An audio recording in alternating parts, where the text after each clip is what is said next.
She is no longer a queen. She is a prisoner in a cart. Marie Antoinette moves through the streets of Paris with her hands bound, her hair cut short, her body weakened by months of confinement. Around her, the city watches. Some stare in silence, some mock. Some have come only to see whether the most hated woman in France will tremble before the blade. But behind that final journey lies a stranger question. How did a foreign-born teenage princess become the face of an entire kingdom's collapse? And was the monster France believed it saw ever truly real? To answer that, we have to move slowly. Past the slogans, past the pamphlets, past the jeweled portraits and the cruel cartoons. We have to look at the woman beneath the costume history forced her to wear. Because Marie Antoinette's story is not simply the story of luxury meeting revolution. It is the story of image, fear, politics, and punishment. Before we venture further into the shadows, take a moment to subscribe so you never miss a secret that history has tried to forget. And as we begin, leave a comment letting us know where in the world you are watching from tonight. It's a reminder of how far these forgotten echoes can reach. On the morning of October 16th, 1793, the former Queen of France was carried toward the guillotine through a city that had already judged her many times over. Long before the tribunal pronounced its sentence, Paris had known her as the Austrian Woman, the spender, the schemer, the unnatural mother, the enemy within. Some accusations had roots in real mistakes. Others were inventions sharpened by hunger, debt, and rage. Most dangerous of all was the image made from both. Tonight, we begin at the end, with a woman in a cart, surrounded by a nation that had turned her into a symbol. Before she was Marie Antoinette, before the powdered towers of hair, before the diamond necklace, before the courtroom and the cart, she was Maria Antonia Josepha Johanna, an archduchess of Austria, a daughter of the Habsburgs. And in 18th century Europe, a daughter born into a ruling house was never only a child. She was a possible treaty, a future alliance, a living seal pressed into wax and sent across a border. She was born in Vienna in 1755, into one of the most powerful families on the continent. Her mother, Empress Maria Theresa, was not a decorative monarch. She was formidable, disciplined, politically alert, and deeply aware that dynasties survived not only by armies, but by marriages. The Habsburg court could be warm in private moments, but it was also a place where affection and strategy often sat at the same table. Maria Antonia grew up among siblings whose futures were already being measured against the needs of empire. Some children might marry for land, some for peace, some for influence. The map of Europe was not a flat drawing in a cabinet. It was something that entered the nursery, shaped lessons, decided languages, and eventually carried daughters away. France and Austria had once been enemies for generations. The idea of joining them through marriage would have seemed, to many older minds, almost unnatural. But politics has a way of making old hatred look inconvenient. By the middle of the 18th century, alliances had shifted. Austria wanted stability. France wanted its own advantage. A marriage between the young Austrian archduchess and the heir to the French throne could make a political statement stronger than any speech. It said, "These old rivals now stand together." Whether the two young people at the center of that message understood its full weight is another matter. Maria Antonia was not raised as a philosopher queen. She was not, by most accounts, an unusually serious student. Her education was uneven, and later observers would not describe her as intellectually prepared for the machinery of French politics. That does not mean she was unintelligent. It means something more specific and more damaging. She was trained for display, obedience, charm, religion, music, and courtly behavior, but not for the kind of political storm she would eventually face. This matters because one of the great mistakes people make when looking back at Marie Antoinette is to imagine that she arrived in France already fully formed, arrogant, scheming, and hungry for power. But a closer look suggests something less theatrical and more human. She was a teenage girl being shaped for a role that had been decided before she could meaningfully choose it. In 1770, at the age of 14, she left Austria to marry Louis Auguste, the French Dauphin. 14 is an age at which a person may still be embarrassed by a tutor, irritated by a sibling, uncertain of her own face in the mirror. For Maria Antonia, it was also the age at which she became a diplomatic instrument. The journey itself carried a quiet cruelty. To become French, she had to be symbolically stripped of Austria. At the border, in a ceremonial handover, she was separated from the familiar world of her childhood. The logic of the ritual was clear. The Austrian archduchess was being remade into the future Queen of France. Clothes could be changed, servants could be replaced, a name could be altered. But identity does not obey ceremony so neatly. She entered France as Marie Antoinette, a name that sounded softer to French ears, more suitable for Versailles.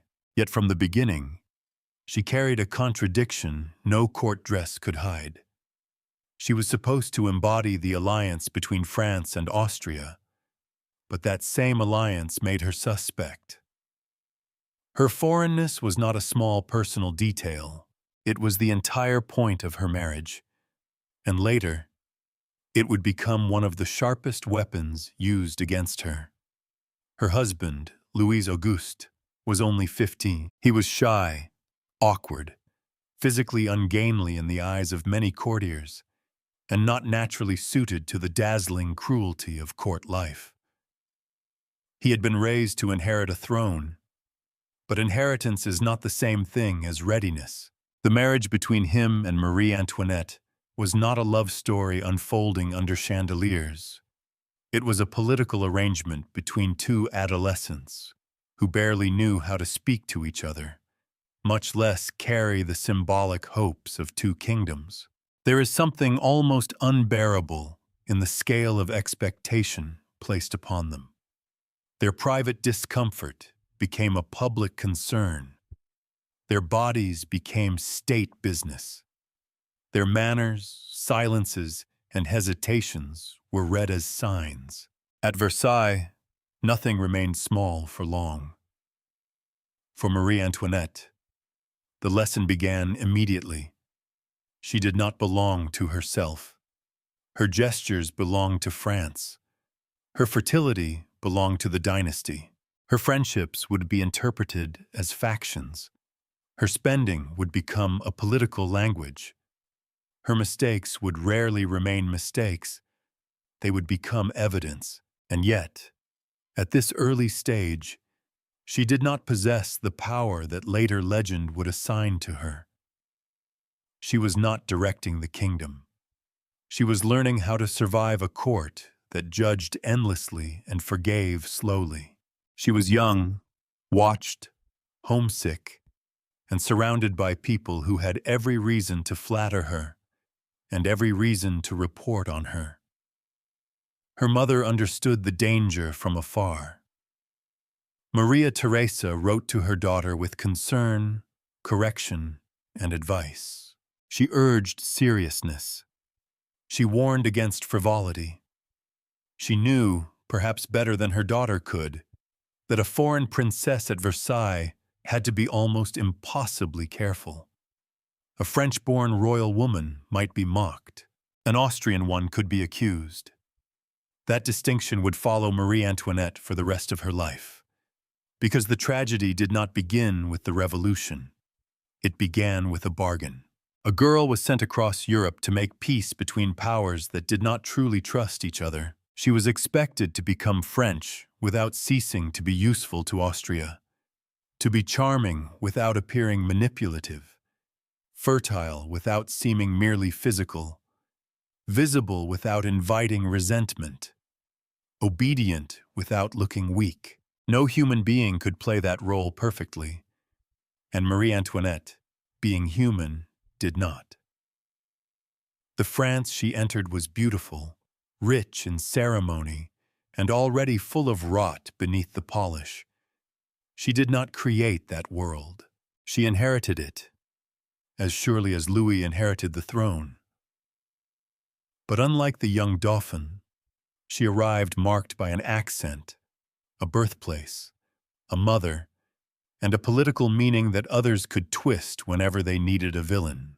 The child from Vienna was not yet hated, but the conditions for hatred were already being assembled around her. Versailles was built to be seen. Long avenues drew the eye toward it. Gardens unfolded with mathematical confidence. Fountains rose as if nature itself had agreed to perform on command. Inside, mirrors multiplied candlelight until the palace seemed less like a residence than an argument. This is power made visible. For a young princess arriving from Vienna, Versailles must have appeared almost unreal. It was not simply large. It was organized around spectacle. Every doorway, every embroidered sleeve, every carefully timed bow belonged to a system older and colder than any one person inside it. Marie Antoinette had not entered a home. She had entered a stage. The French court was famous across Europe for refinement, but refinement can be another word for control. At Versailles, the smallest actions were governed by etiquette. Who could enter a room? Who could hand the queen a garment? Who had the right to sit in her presence? Who stood closest? Who waited outside? Who was noticed? Who was ignored? These things mattered with an intensity that can look absurd from a distance, but it was not absurd to the people living inside it.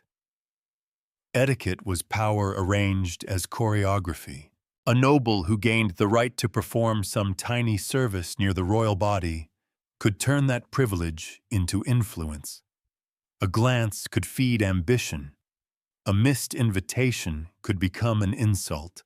The palace may have glittered, but beneath the glitter was a world of ranking, jealousy, and constant measurement. This is one reason Marie Antoinette's early life in France is so easy to misread. To modernize, Versailles looks like pure indulgence. Silk, jewels, feathers, painted ceilings, endless ceremony. It is tempting to imagine that anyone placed there must have been free to enjoy every luxury without consequence. But the palace was also a cage, and the bars were made of attention. The young Dauphine was watched when she dressed. She was watched when she ate. She was watched when she prayed, walked, danced, laughed, and failed to laugh at the right moment. Her morning rising was not private. Her bedtime was not private. Her marriage was discussed because the future of the monarchy depended on heirs. Her body was treated almost as a public institution. A queen, or a future queen, did not simply live at Versailles. She was displayed there. That display came with a strange kind of loneliness. Marie Antoinette was surrounded by people almost all the time, yet very few of them could be trusted without calculation. Servants listened, courtiers interpreted, older women corrected, men flattered. Rivals waited for weakness. Even friendship, the most ordinary comfort in the world, could become dangerous if it seemed to favor one family or faction over another. For someone young, impulsive, and not naturally drawn to rigid formality, this was suffocating. And Marie Antoinette did resist it, not with some grand political program, but in smaller, more personal ways. She grew impatient with ceremonies that felt empty. She preferred select company to the full machinery of court. She wanted spaces where she could breathe, speak more freely, and escape the endless theater of being watched. That desire was human. It was also politically expensive. At Versailles, withdrawing from ceremony did not look like self-protection. It could look like arrogance. Choosing friends did not look like intimacy. It could look like favoritism. Seeking privacy did not look like vulnerability. It could look like contempt for everyone excluded from the room. This is one of the quiet traps in her story. Many of the choices that made emotional sense for Marie Antoinette made political sense to almost no one around her. She had come from Austria as a symbol of alliance, but the French court did not welcome her with one mind. Some courtiers saw opportunity, some saw threat.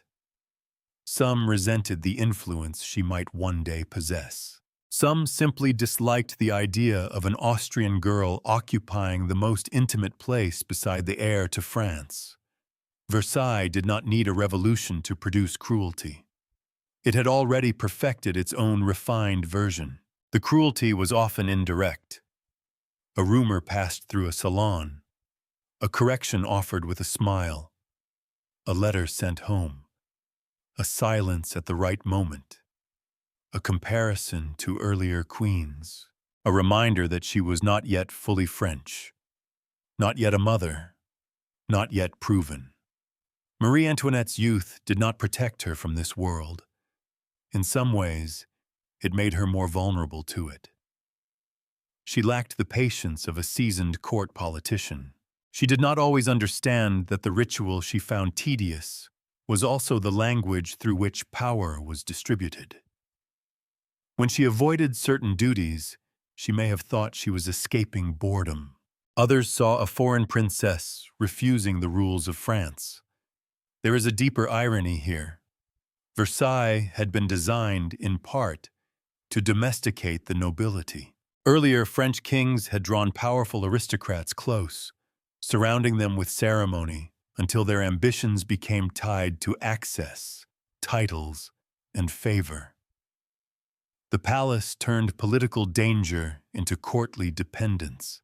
But by Marie Antoinette's time, the system had hardened into something brittle.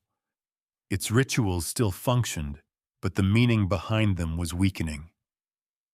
The monarchy required reverence, yet the court often inspired gossip. It demanded obedience, yet it encouraged resentment. It projected majesty, yet it exposed the royal family to endless scrutiny. Marie Antoinette was not the architect of that contradiction. She was one of its most visible prisoners. Still, visibility has consequences. If she wore too much, she could be mocked. If she simplified, she could be accused of insulting rank. If she laughed freely, she seemed frivolous. If she withdrew, she seemed cold. If she obeyed etiquette, she became part of the old order's absurdity. If she resisted it, she appeared to disrespect the traditions that made her position possible. A golden cage is still a cage, but it is very hard to ask for sympathy when the bars are gilded. That difficulty would haunt her reputation. Ordinary people outside Versailles did not see the emotional machinery of the court. They saw taxes, scarcity, privilege, and distance. They saw a palace consuming money while the kingdom strained. They heard stories of a young Austrian princess who loved pleasure and disliked restraint. Some stories were true in outline. Many were distorted in meaning. All of them found fertile ground because Versailles itself seemed to confirm the accusation. It looked like excess because it was excess. But it was also discipline, surveillance, and performance. To understand Marie Antoinette, we have to hold both facts at once. She lived in extraordinary luxury, and she lived under extraordinary control. She benefited from a system that humiliated others, and she herself was trapped inside its demands. She was privileged beyond imagination.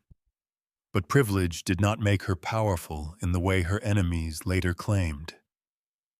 Not yet. For now, she was learning the central lesson of Versailles.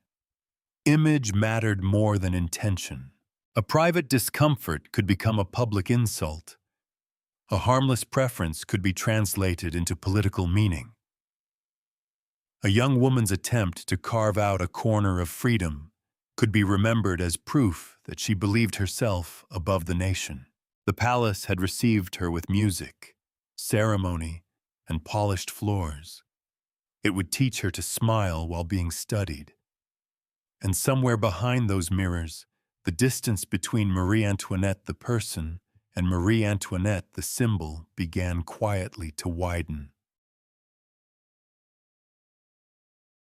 When Louis XV died in 1774, the throne passed to two people who were almost painfully young for the weight placed upon them. Louis XVI was 19. Marie Antoinette was 18. They became King and Queen of France at an age when most people are still learning how to read a room. They inherited not merely a palace or a crown or a set of ceremonies polished by centuries. They inherited a kingdom strained by debt, divided by privilege, watched by rivals, and increasingly suspicious of the very system that held it together. The crown did not descend gently. It landed. There is a famous temptation in stories about monarchy to imagine that power arrives whole. A person is crowned, and suddenly they command. The state bends toward them. The court obeys. The nation waits. But monarchy, especially in old regimes, was never that simple. A crown could magnify a person's weaknesses as easily as their strengths. It could surround uncertainty with ritual, dress hesitation in velvet, and turn private discomfort into public crisis. Louis XVI was not a natural performer of kingship. He was conscientious in some ways, interested in practical subjects, and capable of seriousness. But he was also indecisive, awkward, and often uncomfortable with the theatrical confidence expected of a French king. He did not possess the commanding ease that could make people feel the monarchy was safe simply because the monarch looked certain. Marie Antoinette, meanwhile, was expected to do a different kind of work. A queen consort did not rule in her own right, but she mattered deeply. She was expected to produce heirs, embody grace, support the dynasty, manage influence carefully, and serve as a visible promise that the future was secure. That last responsibility became a wound. For years, the royal marriage did not produce a child. At court, this was not treated as a private sorrow. It was a public problem, wrapped in whispers and diagnosis. The marriage bed became the concern of ministers, relatives, ambassadors, doctors, and gossips. Every delay mattered because the Bourbon line required continuity. A queen who did not produce an heir was not simply pitied. She was examined, blamed, doubted, and reduced to the one function no amount of charm could replace. The evidence around the early marital difficulties has been discussed for generations. Some accounts emphasize Louis's shyness, inexperience, and possible physical or psychological obstacles. Others caution against turning the matter into a neat medical mystery. What we can say with more confidence is that the delay created pressure, and pressure became humiliation. For Marie Antoinette, the situation was especially dangerous. She was foreign. She was young. She was surrounded by observers eager to interpret her life as failure. If the marriage remained unconsummated, some could blame her. If she sought distraction, they could blame her again. If she seemed unhappy, she was ungrateful. If she appeared carefree, she was immoral. No version of her behavior could remain neutral for long. Her mother, Maria Theresa, continued to send letters filled with anxiety and instruction. They were the letters of a ruler, not only a mother. She worried about her daughter's reputation, her discipline, her political usefulness, and the fragile alliance her marriage was meant to preserve. There is tenderness in that concern, but also pressure. Marie Antoinette was being watched from both sides of the border, by the French who doubted her, and by Austria, which needed her to succeed. The young queen responded to this world in ways that were understandable, but not always wise. She sought pleasure. She stayed up late. She surrounded herself with companions who made court life feel less hostile. She developed tastes, friendships, habits, and escapes that helped her endure Versailles, but also made her easier to criticize. She was not yet the hardened figure of revolutionary imagination. She was a young woman with enormous rank, limited preparation, and an instinct to flee discomfort rather than master it. That distinction matters. To say Marie Antoinette was unprepared is not to say she was innocent of every mistake. It is to say that many of her failures belonged to youth, environment, and formation before they belonged to character. She had been trained to be pleasing, fertile, dignified, and useful. She had not been trained to navigate a monarchy whose legitimacy was beginning to crack under forces older than herself. And there was another problem. She and Louis did not compensate for each other's weaknesses. A politically confident king might have shielded a young foreign queen from court hostility. A disciplined, tactful queen might have helped shape a hesitant king's public image. Instead, they were both inexperienced, both watched, both surrounded by factions, and both expected to make an ancient system feel stable at a time when stability was becoming harder to believe in. Their marriage did eventually produce children, beginning with their daughter Marie-Thérèse in 1778, and later the long-awaited male heir. But by then, the years of delay had already done damage. The court had learned to speak about the queen's body as a public object. The public had learned to hear rumors about her intimacy as political information. Her enemies had learned that personal accusation could attach itself to national unease. This was one of the darker patterns of her life. Again and again, things that should have been private became symbolic. Her marriage became a test of the alliance. Her fertility became a test of dynastic strength. Her friendships became evidence of corruption. Her amusements became proof of moral decline. Later, even her motherhood would be dragged into the machinery of accusation. Marie Antoinette did not fully understand this early enough, or perhaps she understood pieces of it, and simply lacked the temperament to live under such relentless caution. She had warmth, pride, impatience, vanity, and courage in uneven measures. She could be generous, but she could also be careless. She could inspire devotion in those close to her, but distance made her easier to hate. And France was mostly distance. Most people would never meet her. They would not see the awkward young couple behind the state portraits. They would not know the private embarrassment, the letters from Vienna, the whispered pressure around an heir. They would see a queen at Versailles, dressed in luxury, surrounded by favorites, while the kingdom paid for a world from which they were excluded. This is where the myth began to find its shape, not as a single lie, but as a series of interpretations laid over real life. A late night became decadence, a friendship became conspiracy, a foreign accent became disloyalty. A young queen's refusal to perform every ritual perfectly became evidence that she despised the nation.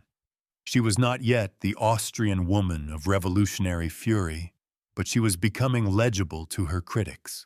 And once a public figure becomes legible in only one way, facts begin to lose their power.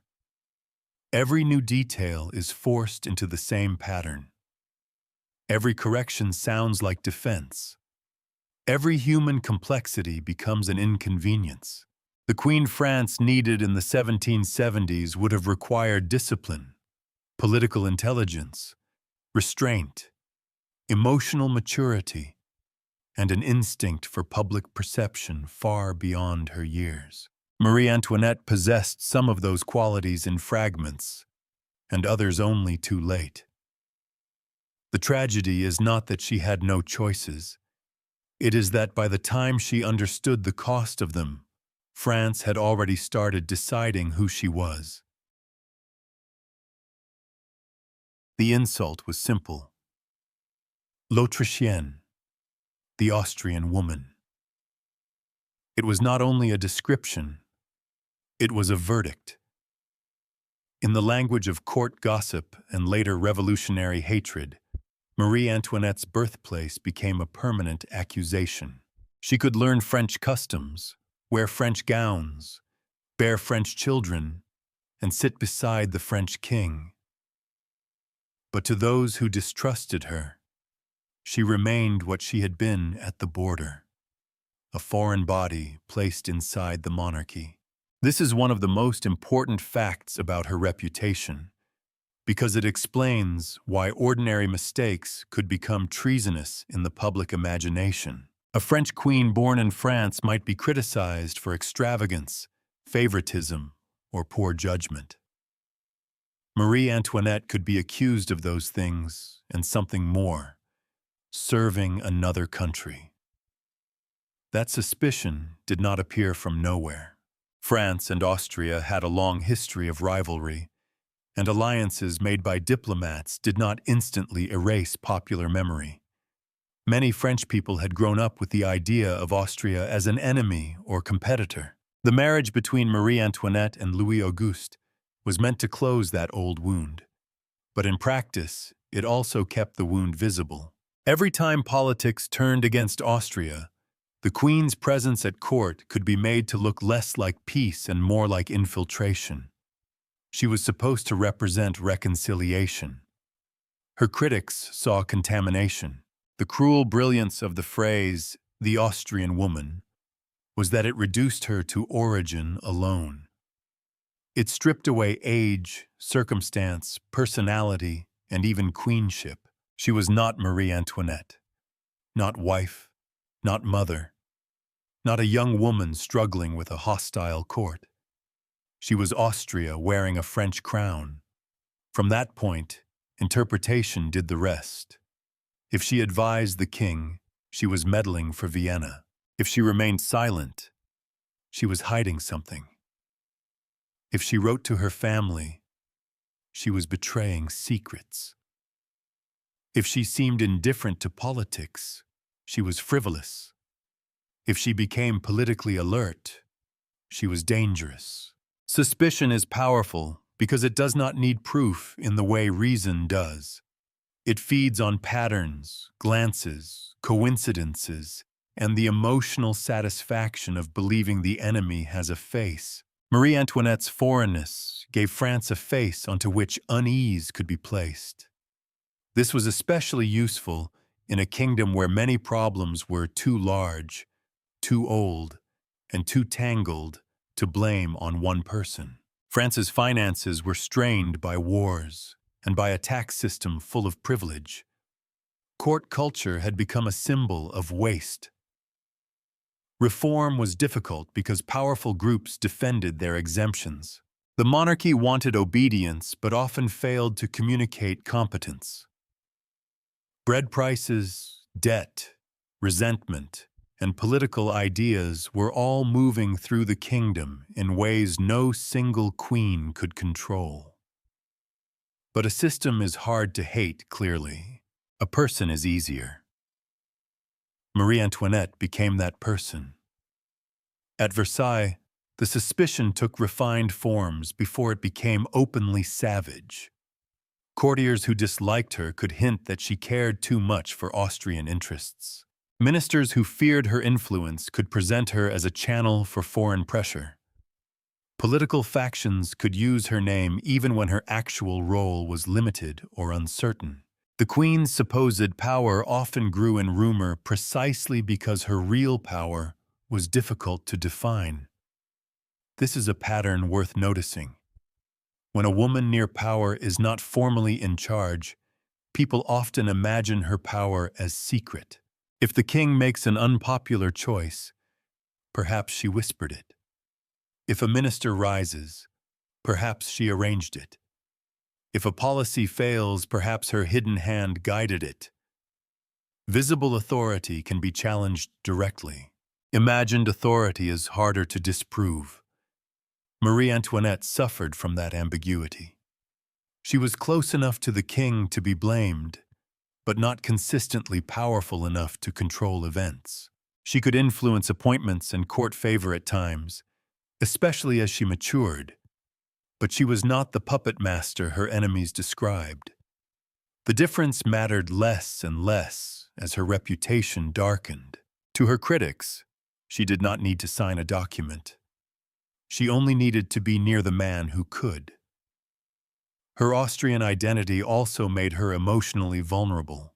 The court demanded that she become French, but the French public never fully allowed her to forget that she was not. Her mother's letters reminded her of duty to Austria and to the alliance. French expectations demanded loyalty without hesitation. In theory, these loyalties could coexist. In moments of crisis, they looked incompatible, and crisis was coming. The tragedy of the label Austrian Woman is that it flattened a real human conflict into a political cartoon. Marie Antoinette had been sent away from her childhood home as a teenager. Her marriage existed because statesmen wanted Austria and France tied together. She did not invent that diplomatic strategy. She was one of its instruments. Yet when the alliance became unpopular, she was treated as if she herself had smuggled foreign danger into France. There is a bitter logic in this. Monarchies often used royal women as bridges between states, but bridges can be attacked from both sides. If she remained attached to her birth family, she seemed unassimilated. If she tried to embrace her new country, skeptics could call it performance. Her success depended on trust, and trust was exactly what her position made fragile. Public imagination filled the gaps. By the 1780s, hostile pamphlets and gossip increasingly portrayed her not merely as foreign, but as actively anti-French. She was accused of draining France for Austria, of despising the French people, of corrupting the king, of placing her own desires above the nation. Many of these accusations were exaggerated, distorted, or unsupported. But their emotional force came from something deeper than fact. They answered a need. When people feel governed by distant forces, they search for the hidden agent. When suffering feels unfair, they look for someone who must be enjoying it. When institutions fail, scandal becomes a kind of explanation. Marie Antoinette's image was built at the meeting point of old prejudice and new anger. That does not absolve her of poor judgment. She did make choices that damaged her standing. She favored certain companions. She spent heavily. She underestimated the moral importance of appearances in a country where inequality was becoming harder to defend. But the hostility directed at her was never only about what she did. It was about what people believed she represented. Austria, luxury, feminine influence, court corruption, a monarchy that seemed foreign to its own people. This is why the accusations often feel excessive when examined closely. The scale of hatred does not match the scale of one person's actions. It matches the collapse of confidence in a whole political world. Marie Antoinette became a shorthand for that collapse before the collapse was complete. And once she became shorthand, complexity had little chance. A queen can answer criticism. A symbol cannot. The Austrian girl sent to France as a promise of peace had become, in the minds of many, evidence of betrayal. She had crossed Europe to bind two monarchies together, but the very purpose of that journey left her permanently exposed. She was never judged only as a wife, mother, or queen. She was judged as a question of loyalty, and in a France growing more anxious, more hungry, and more suspicious, the answer was increasingly decided before she spoke.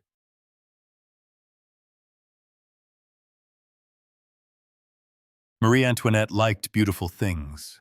That sentence sounds almost harmless until it is placed inside a collapsing political world. She liked clothing, theater, music, gambling, masked balls, private entertainments, and the small society of friends who made Versailles feel less like a machine designed to observe her.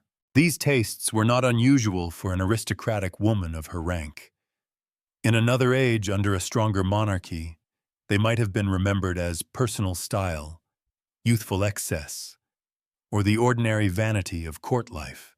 But in France, under Louis XVI, nothing around the queen remained ordinary. Pleasure became evidence.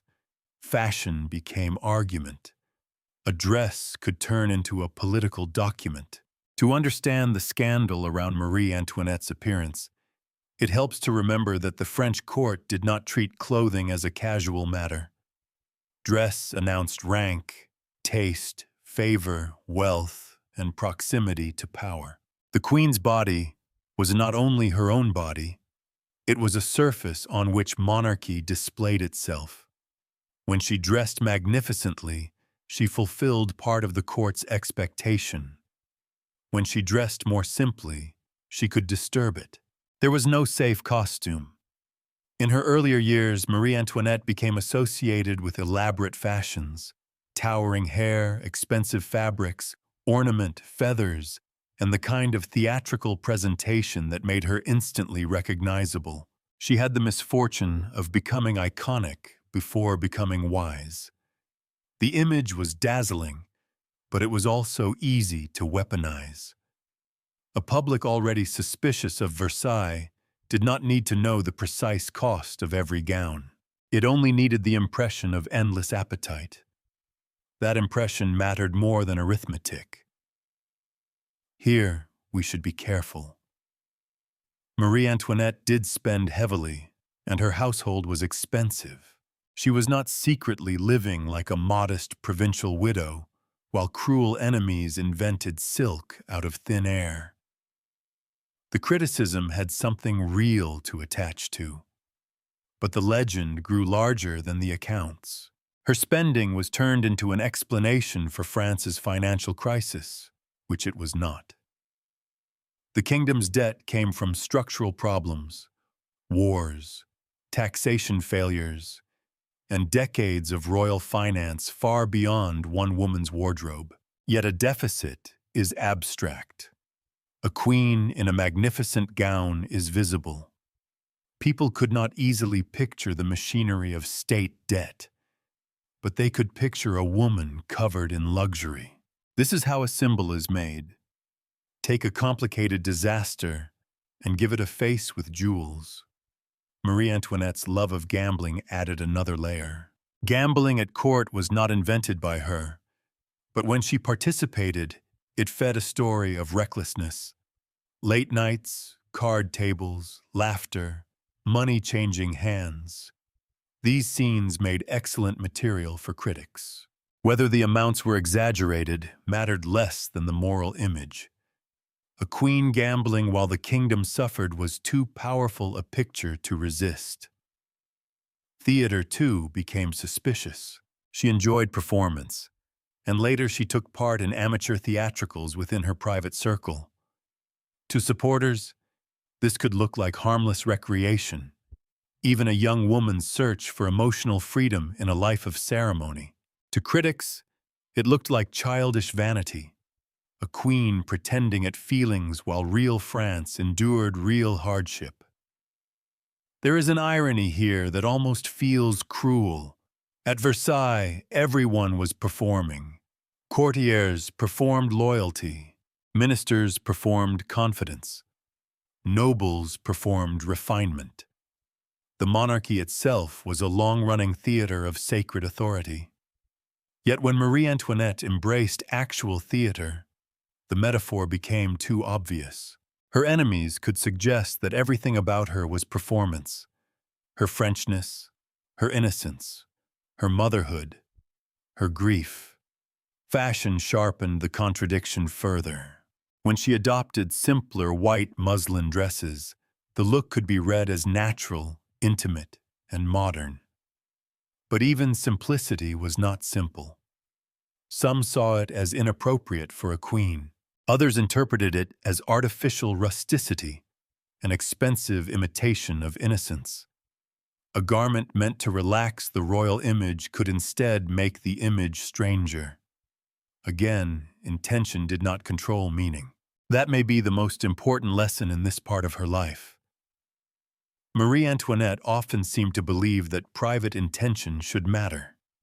She wanted ease, friendship, amusement, escape, and beauty. She wanted to step outside the suffocating codes of court and create a world where she felt less examined. But queens do not get full ownership of their gestures. Their choices are translated by others, and translations can be merciless. Her circle of favorites made the problem worse. The queen's close friendships offered comfort, but they also fed resentment among those excluded. At Versailles, exclusion was never merely social. It could mean lost influence, lost advancement, lost income, or humiliation disguised as etiquette. Those who did not benefit from the queen's intimacy had every reason to describe it as corruption. And outside the court, the details became even more distorted. A hairstyle became proof of decadence. A party became an orgy in rumor. A private friendship became conspiracy. An expensive taste became contempt for the poor. The public did not need access to the real Marie Antoinette. It had something more durable, a character. The frivolous queen, the foreign spender, the woman who danced while France tightened its belt. Once that character existed, every anecdote could be edited to fit her. This is not unique to Marie Antoinette. Public hatred often works by reducing a person until only the useful outline remains. The outline can then be filled with whatever fear the moment requires. In the 1780s, France needed a figure who could embody the moral ugliness of privilege. The Queen's youth, style, foreignness, and visibility made her dangerously suitable. It helped that luxury at Versailles was real. The palace did consume. The court did cost money. The royal image did depend on inequality. Critics did not have to invent the problem of aristocratic excess. They only had to concentrate it into one woman and exaggerate her agency until she seemed to be the source rather than the product of the system. Marie Antoinette was not innocent of vanity. She was not indifferent to pleasure. She could be careless in ways that reveal how protected she had been from ordinary life. But the scandal around her pleasures tells us as much about France as it does about her. It shows a society in which trust had thinned so badly that enjoyment itself looked criminal when performed by the wrong person. A queen laughing in private could be imagined as laughing at the nation. A queen dressing beautifully could be imagined as dressing in the people's hunger. A queen seeking escape could be imagined as fleeing responsibility. The gap between reality and fantasy did not erase reality. It made reality combustible. Her real extravagance gave the rumors a frame. The public fantasy supplied the flames. And so Marie Antoinette's pleasures, which began as refuge from the golden cage of Versailles, became part of the case against her. Not because every accusation was true, not because every gown mattered, but because her image had entered a political world where symbols were becoming more persuasive than explanations. By the time France began to speak of her as Madame Deficit, the nickname did not need to be financially accurate. It needed only to feel true. And in a country learning to hate the cost of monarchy, feeling true was enough. The Petit Trianon was not large by royal standards. That is part of what made it dangerous. Compared with the vast theatrical body of Versailles, it seemed intimate, almost private. It stood apart from the main palace, surrounded by gardens, trees, pathways, and carefully designed views. To Marie Antoinette, it offered something Versailles almost never allowed: the feeling of choosing who could come near. At Versailles, doors opened according to rank. At the Petit Trianon, doors opened according to favor. That difference may sound small, but in court politics, it was explosive. When Louis XVI gave Marie Antoinette the Petit Trianon, it became her own domain in a way few spaces in her life truly were. Here she could control the guest list. She could withdraw from ceremonies she found oppressive. She could spend time with a smaller circle. She could build a rhythm less controlled by the old choreography of court. For a woman watched since adolescence, this was not merely luxury, it was relief. But relief for the queen could look like insult to everyone else. Versailles depended on access. Nobles measured their worth by proximity to the royal family. A smile, a word, an invitation, a small ritual performed near the royal body. All of these mattered because the court had made them matter. When Marie Antoinette retreated to the Petit Trianon and limited who could enter her world, she did not simply seek privacy. She disrupted the economy of attention on which Versailles ran.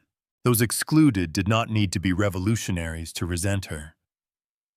Many were aristocrats. This is an important detail because the Queen's bad reputation did not begin among hungry crowds in Paris. It was cultivated, polished, and circulated by people close enough to feel snubbed. The palace itself helped manufacture the accusations that would later travel far beyond it. Court resentment and public anger were not the same thing, but over time they began to feed each other. The Petit Trianon became a screen onto which critics projected almost anything. To some, it was a nest of favoritism. To others, a retreat from duty. To others still, a place of secret immorality, hidden influence, and expensive idleness. The reality was less lurid, but still politically revealing. Marie Antoinette wanted a life that felt less like a public performance. She wanted gardens, music, conversation, theater, friendship, and the illusion, because it could only ever be an illusion, of simplicity. She wanted to step outside the costume of queenship while still remaining queen. That contradiction was impossible to manage. The Queen's hamlet made it even more vulnerable to ridicule. Built as part of her private world, it evoked a rustic village, complete with cottages and a carefully arranged pastoral charm. Later, critics would treat it as one of the great symbols of her artificiality. A queen playing at country life while real peasants endured hunger, taxation, and hardship. The criticism has power because it touches something real. There is something uncomfortable about elite simplicity when it is built at great expense. A powerful person pretending to escape privilege without giving it up can easily look ridiculous. A decorative village created for royal leisure could never be the same as rural life. It was not poverty. It was not labor. It was not the anxiety of a failed harvest. It was a dream of innocence, designed by and for people protected from the conditions they were imitating. But the full meaning is more complicated than the caricature. Marie Antoinette did not invent the aristocratic taste for pastoral fantasy. Across 18th century Europe, elites were fascinated by ideas of nature, sentiment, rural virtue, and retreat from the artificiality of court life. Philosophers, artists, and fashionable circles all helped create a world in which natural simplicity could be highly staged. The Queen's hamlet was not some bizarre private madness. It was an extreme expression of a broader cultural mood. Still, timing matters. A fashion that might appear charming in a stable society can look obscene in a distressed one. As France's financial and social tensions deepened, the Queen's private village became easier to interpret as moral blindness. It seemed to say that even simplicity had been turned into a toy for the powerful. Even the countryside could be remade as scenery. Even the idea of ordinary life could be consumed as style. That is why the hamlet remains so symbolically potent. It captures the dangerous distance between imagination and reality. Marie Antoinette may have seen it as escape from court artificiality. Her critics saw only another layer of artificiality, a queen fleeing one performance by building another. And both readings can exist at once. She was genuinely suffocated by Versailles. She was also protected by the wealth that allowed her to escape suffocation beautifully. She wanted privacy. Her privacy required exclusion. She wanted simplicity. Her simplicity required construction, labor, design, and royal money. The tragedy of the Petit Trianon is that it reveals a human need in a politically disastrous form. Many people, trapped under constant observation, would long for a smaller world. Many would choose trusted friends over hostile crowds. Many would seek a place where they could speak without feeling each word turn into evidence. But queens do not get to be many people. Their retreats become statements, whether they intend them or not. The Petit Trianon also changed how Marie Antoinette related to the court. By creating a space where old etiquette mattered less, she offended those who relied on etiquette for status. Her informality pleased her friends and alienated her rivals. The more she tried to make life bearable, the more she confirmed the suspicion that she placed personal comfort above public duty. This is one of the repeated patterns in her life, but here it becomes especially visible. Emotional survival and political survival pulled in opposite directions. Had she submitted completely to Versailles, she might have been miserable but less exposed.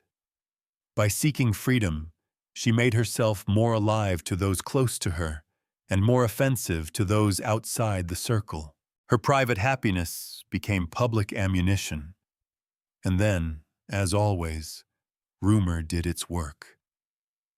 The Petit Trianon became less a place than a rumor with walls.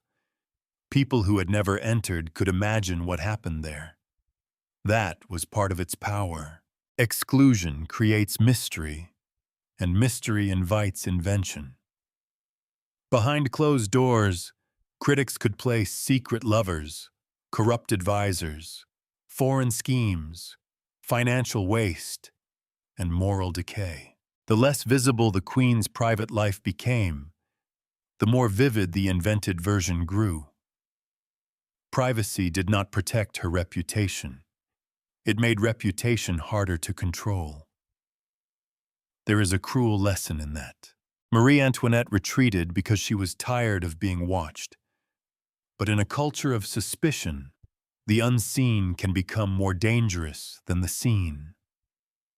At Versailles, her actions were observed and judged. At the Petit Trianon, her actions could be imagined and judged more harshly. The little palace of escape became one of the great exhibits in the case against her. Not because it proved she hated the French people. It did not. Not because it proved every rumor true. It did not.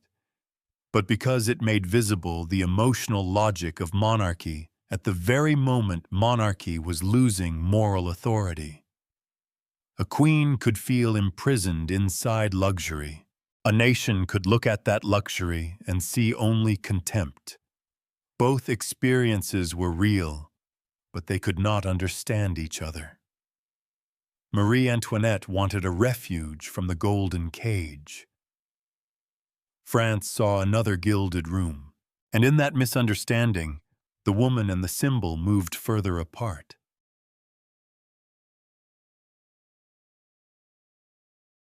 Before the Revolution placed Marie Antoinette on trial, rumor had already done it many times. The courtroom was everywhere, in salons, in street talk, in printed pamphlets passed from hand to hand, in obscene little stories that pretended to reveal what happened behind palace doors. The Queen was accused, mocked, undressed, and remade, not as a complicated woman trapped in a collapsing monarchy, but as a character built for hatred. This was one of the most dangerous transformations in her life. A political enemy can be opposed. A fictional monster can be destroyed. 18th century France was not a modern media world, but it understood the power of repetition. Pamphlets, songs, cartoons, and libelles, scandalous publications that mixed politics, gossip, pornography, and accusation, created a shadow version of public life. They claimed to expose hidden truth, but often did something more slippery. They made invention feel like revelation. Marie Antoinette was perfect material for that world. She was foreign. She was young. She was fashionable. She had private spaces. She chose favorites. She had already been associated with luxury, gambling, and courtly escape. Most people could not know her directly, which meant they could know her through stories. And stories, once they satisfy resentment, are very hard to correct. The attacks against her were often sexual. That was not accidental. A queen's virtue was never merely personal. It was tied to dynasty, legitimacy, motherhood, and the moral image of the monarchy itself. If critics could make the queen seem sexually corrupt, they could make the royal family seem polluted at its source. So the rumors multiplied. She was accused of lovers, of unnatural appetites, of corrupting others, of betraying her husband, of turning the palace into a place of hidden vice. The details shifted depending on the pamphlet, but the message stayed consistent. This woman was not merely frivolous. She was morally dangerous. The evidence behind many of these accusations was thin, distorted, or non-existent. But the weakness of evidence did not prevent the strength of belief. In fact, the lack of access helped the rumors. The more private her life became, the more pamphleteers could claim that privacy concealed depravity. Any closed door could become a confession if the reader already wanted one. Her motherhood was attacked as well. and this is where the cruelty becomes especially revealing. In one version of public expectation, Marie Antoinette was condemned for failing to produce an heir quickly enough. Later, when she became a mother, motherhood did not protect her. It became another battlefield. Her maternal affection could be dismissed as performance. Her influence over her children could be darkened into something sinister. Even the role that monarchy demanded of her could be turned against her. There is a pattern here that reaches beyond one queen. Women near power are often accused through the body. Their sexuality, fertility, friendships, emotions, and family lives become political evidence. A male minister might be called corrupt because of money or policy. A queen could be called corrupt because of desire, clothing, motherhood, laughter, or silence. The accusation did not have to prove an action. It only had to make her seem unnatural. Marie Antoinette's enemies understood this instinctively, or at least the pamphlet culture did. It built a queen who could explain everything people feared about the old regime: foreign influence, aristocratic decadence, sexual disorder, financial waste, contempt for ordinary people, and secret power operating behind the king. In this fantasy, Louis XVI often appeared weak, deceived, or emasculated. The queen became the active poison in the system. This was convenient. A weak king could still be pitied. A corrupt foreign queen could be hated. The libelles did not create all hostility toward Marie Antoinette from nothing. That would be too simple. They worked because they attached themselves to existing anxieties. France really was burdened by inequality. Court luxury really did offend many people. The queen really had made choices that looked careless. The monarchy really was failing to inspire trust. But propaganda does not need to invent the wound. It only needs to decide who looks like the infection. The cartoons and pamphlets also changed the emotional temperature of criticism. They made contempt intimate. They invited readers to imagine they were seeing behind the curtain. To consume scandal is to feel briefly superior to the powerful. The queen might have jewels, palaces, and guards, but the pamphlet reader had the secret, or believed they did. That belief matters. Scandal literature gives people a particular pleasure, the pleasure of exposure. It says, "The world is corrupt, and now you know the hidden shape of it." For a society losing faith in official authority, this kind of unofficial truth could feel more honest than anything issued by the court. Marie Antoinette was trapped by that reversal. Royal silence, once a form of dignity, could look like guilt. Official denial could look like cover-up. Lack of proof could look like successful concealment. Her image became impossible to cleanse because the dirt itself had become entertainment. By the time the revolution began, the queen had already been separated from reality in the public imagination. Not entirely. No myth is ever entirely separate from reality, but enough that her actual actions had to compete with a more vivid, invented life. And the invented life usually won because it was simpler, uglier, and more useful. It also traveled better. A nuanced explanation of court politics requires patience. A filthy rumor can be remembered in one sentence. A careful defense of the queen requires trust in sources. A cartoon requires only a glance. The old regime was losing the battle not only of policy, but of imagination. And Marie Antoinette, more than anyone, became the image through which that defeat could be seen. This is why the phrase "Queen of Lies" cuts in more than one direction. She was called a liar, a deceiver, a woman whose entire public self was false. But she was also a queen made of lies told about her, lies that clung because they answered emotional needs, lies that hardened into public memory, lies that made later violence feel less like punishment of a person and more like purification of a nation. We should not romanticize her in response. The existence of propaganda does not turn Marie Antoinette into a saint. She remained a queen of an unequal order. She benefited from privilege. She sometimes showed poor judgment. She could be blind to the meaning her pleasures carried outside the court. But the hatred directed toward her became something beyond accountability. It became consumption. People consumed her image, her body, her imagined crimes, her supposed secrets.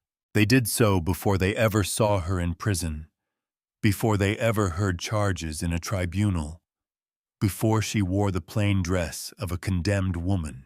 The public execution of Marie Antoinette's reputation began long before the public execution of Marie Antoinette herself.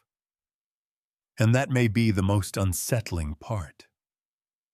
The revolution did not have to invent a hated queen from the beginning.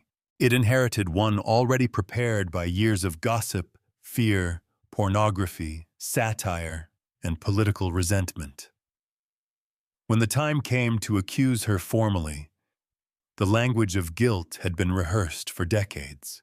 France had learned to recognize her as a villain, not by looking closely, but by hearing the same dark story until it felt like memory. The diamond necklace was almost absurdly magnificent. It contained hundreds of diamonds, arranged in a heavy, glittering design meant to announce wealth before it announced taste. It was the sort of object that could only be imagined in a world where luxury had become political language. A necklace not merely to be worn, but to overwhelm. And Marie Antoinette did not want it. That is the strange center of one of the most damaging scandals of her life. The affair of the diamond necklace revolved around an object associated forever with her image. Yet she was not the person who bought it, arranged the fraud, or profited from it. In a more rational public climate, that fact might have mattered more.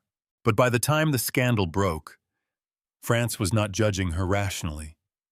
It was recognizing a story it already believed. The necklace had originally been designed for Madame du Barry, the former mistress of Louis XV. After the old king's death, the jewelers were left with an extravagant masterpiece and a very expensive problem. They needed someone of immense rank and fortune to buy it. Naturally, they hoped Marie Antoinette might be persuaded, but the queen refused. Her refusal should have protected her from the affair. Instead, it made the later deception more bitterly ironic. A woman who had declined the necklace became, in the public imagination, the woman who must have secretly schemed to possess it. The fraud itself was tangled, theatrical, and almost unbelievable, which may be why it became so powerful. At its center was Jeanne de la Motte, a woman with aristocratic claims and sharp ambition. She persuaded Cardinal de Rohan, a high-ranking churchman who was desperate to regain the queen's favor, that Marie Antoinette wanted the necklace, but needed the purchase handled discreetly. That claim should have invited caution, but Rohan wanted to believe it. This is one of the most revealing details in the affair. The scandal worked because it exploited not only greed, but longing. The cardinal's longing for influence, the jeweler's longing for payment, Jeanne de la Motte's longing for advancement, and the wider public's longing for proof that the queen was exactly as corrupt as rumor said. A forged correspondence helped sustain the deception. The cardinal believed he was receiving messages from the queen. A nighttime meeting in the gardens of Versailles made the illusion more convincing. A woman resembling Marie Antoinette appeared briefly, allowing Rohan to imagine that reconciliation was near. It was theater performed for one man, but its consequences would reach the whole kingdom. The necklace was acquired. Then it disappeared into pieces. The diamonds were broken up and sold. When payment failed and the fraud surfaced, the scandal exploded. Marie Antoinette was furious, and understandably so.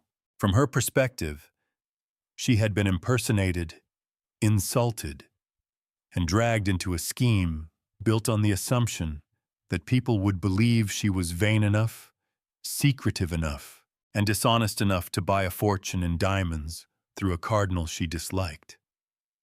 Her innocence in the mechanics of the fraud was real. Yet innocence, in fact, did not produce innocence in reputation.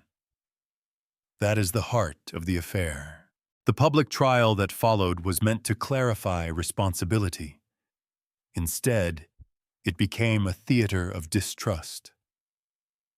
Cardinal de Rohan was acquitted of criminal guilt, and many people celebrated the verdict as a blow against the Queen.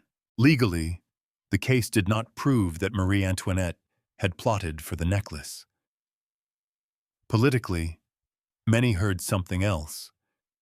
If such a story could be believed by a prince of the church, then perhaps it revealed the moral atmosphere surrounding her. This was unfair. It was also devastating.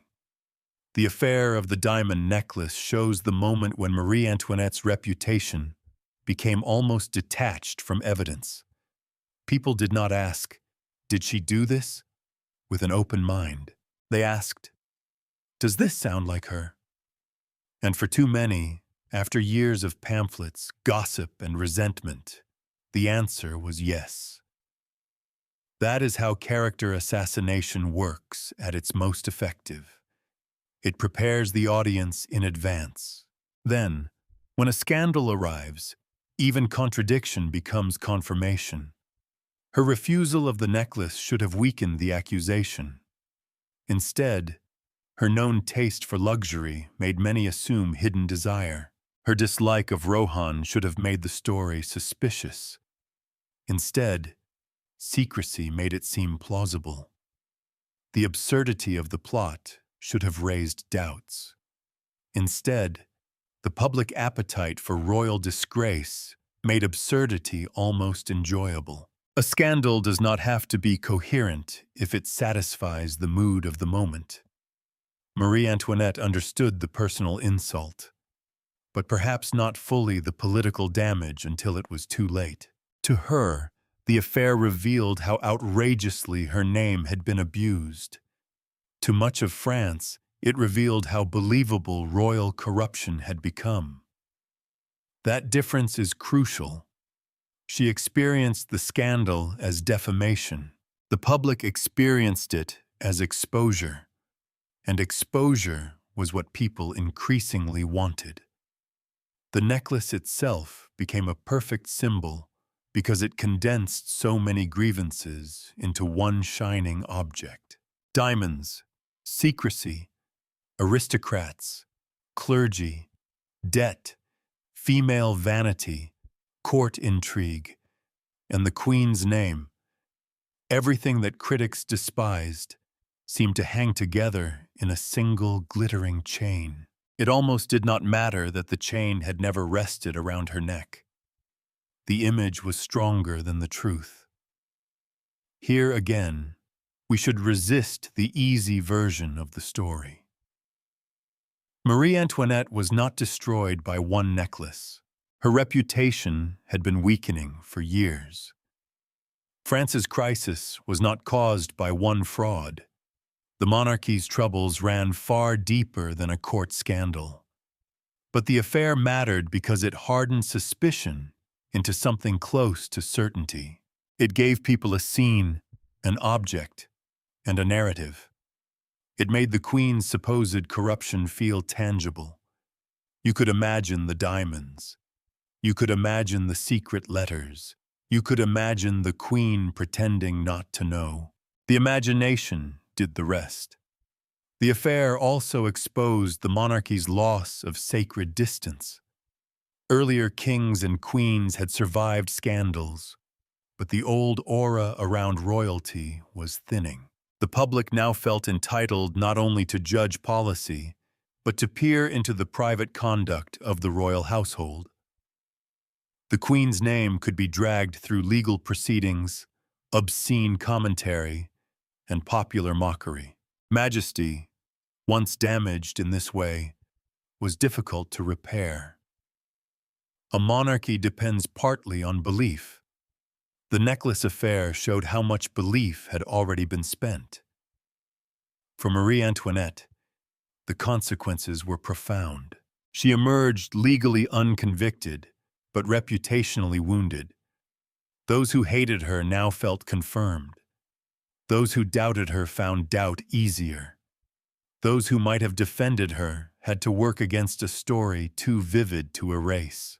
The cruelest part is that the scandal's power came from a necklace she had rejected. She had said no to the diamonds. But public memory, being less precise than public anger, kept the diamonds near her anyway. History often remembers symbols more readily than verdicts.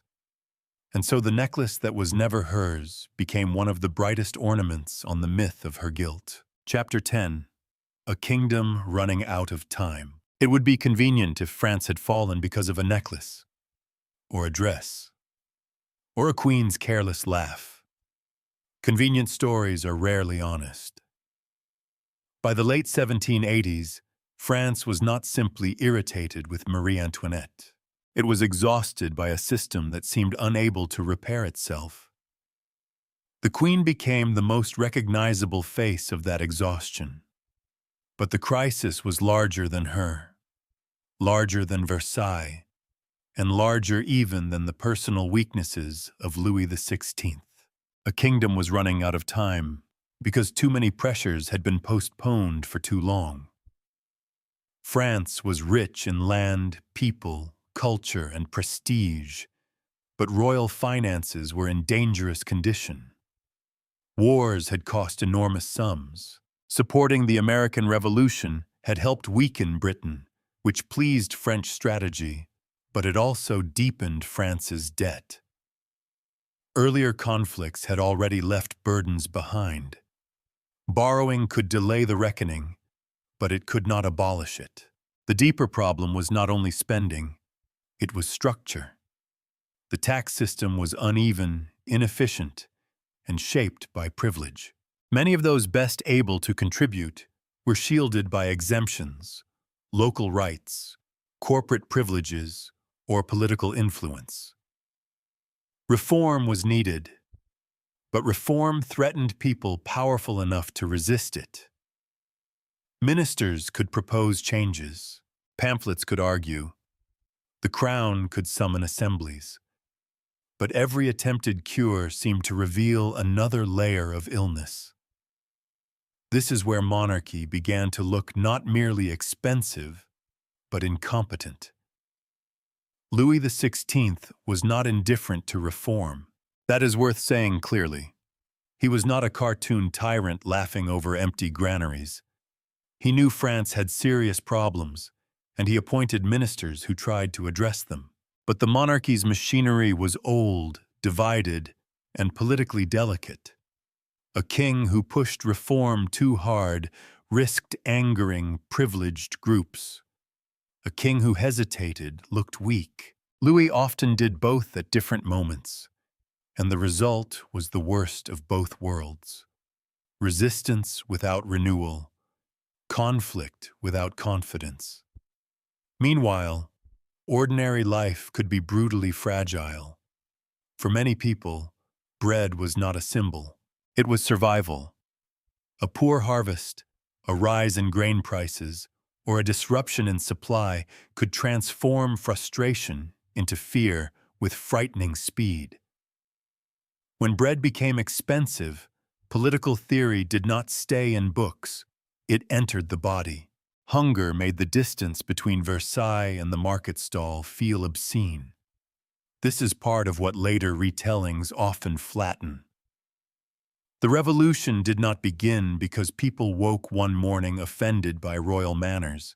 It grew from material strain, institutional failure, new political ideas, public anger, and a collapsing belief that the old order could govern justly. Marie Antoinette stood at the center of perception, not causation. That distinction matters. She did not design the tax system. She did not create the kingdom's debt. She did not invent aristocratic privilege, the venality of offices, the weakness of fiscal administration, or the long history of war finance. She was not responsible for bad harvests. She did not personally empty the bakeries of Paris. But politics is not a court of perfect accounting. In public life, responsibility often follows visibility, and Marie Antoinette was visible in exactly the wrong way. She embodied the court at a time when the court looked morally indefensible. She was associated with spending at a time when the state needed austerity. She was foreign at a time when national suspicion was sharpening. She was a woman near an uncertain king at a time when hidden influence seemed more believable than open authority. She was elegant, private, and proud in a culture beginning to treat elegance, privacy, and pride as evidence of contempt. So when France looked for a cause, it found a face. The nickname Madame Deficit tells us less about balance sheets than about emotional arithmetic. It reduced national bankruptcy to feminine extravagance. It made a fiscal catastrophe intimate. It suggested that if only the Queen's appetite could be restrained, the kingdom might breathe again. This was not accurate. But accuracy was not the point. The nickname performed a political service. It made resentment easy to carry. A deficit is difficult to imagine. A queen spending too much is not. The tragedy is that Marie Antoinette's real faults helped disguise the larger truth. Because she had spent heavily, people could believe she had ruined the country. Because she had sought pleasure, people could believe she had ignored suffering. Because she had retreated into private spaces, people could believe she had abandoned France. Her mistakes were real enough to make false proportions feel plausible. This is how public scapegoating often works. It does not require total innocence from the victim. In fact, partial guilt makes the process more effective. A person's genuine flaws become hooks on which far larger accusations can hang. France did not need Marie Antoinette to be innocent. It needed her to be useful. By 1789, the financial crisis forced the monarchy into a step it had avoided for generations: the summoning of the Estates General. This gathering brought together representatives of the clergy, the nobility, and the Third Estate, the vast social order that included everyone else, from wealthy professionals to laborers and peasants. The decision was intended to address crisis. Instead, it opened a political door that could not be closed. Once the kingdom began to speak in the language of representation, rights, and national will, the old choreography of monarchy looked suddenly fragile. Who had authority? The king? The estates? The nation? Could privilege survive scrutiny? Could a monarchy that depended on hierarchy reform itself without admitting that hierarchy was the problem? These were not questions a royal wardrobe could answer. Yet the Queen's image remained in the argument because symbols travel faster than constitutional theory. As political debate widened, Marie Antoinette continued to appear as the living proof of a court disconnected from the people. Whether she was present or absent hardly mattered. Her name had become a shorthand for waste. The deeper irony is that she herself, as crisis intensified, became more serious. The frivolous young woman of hostile legend was not exactly the same person facing the political storms of the late 1780s. She had children now. She had endured scandal. She had seen popularity decay into hatred. She was beginning to understand that the monarchy's danger was not gossip alone, but a structural collapse of trust. But public images do not mature when people do. The France that hated Marie Antoinette was often responding to a version of her formed years earlier. The careless spender, the foreign intriguer, the woman of pleasure. By the time events forced her toward greater political awareness, that older image had hardened. It could not easily absorb change. This is one of the quiet cruelties of reputation. You may evolve, but the public may continue punishing the earlier self it has chosen to remember. As 1789 unfolded, the monarchy faced a crisis that demanded imagination, courage, flexibility, and trust. It possessed too little of each. Louis hesitated. Privileged groups maneuvered. Reformers pushed. Crowds watched. Pamphlets multiplied. Bread prices bit. Fear moved faster than official language, and Marie Antoinette, whether active or passive, became increasingly inseparable from the monarchy's failure in the public mind. Not because she caused everything, because she represented everything. A foreign queen in a palace of mirrors was easier to blame than a century of debt, privilege, war, hunger, bad harvests, administrative weakness, and political contradiction. She was easier to draw, easier to mock, easier to hate. But history becomes less honest when it becomes too easy.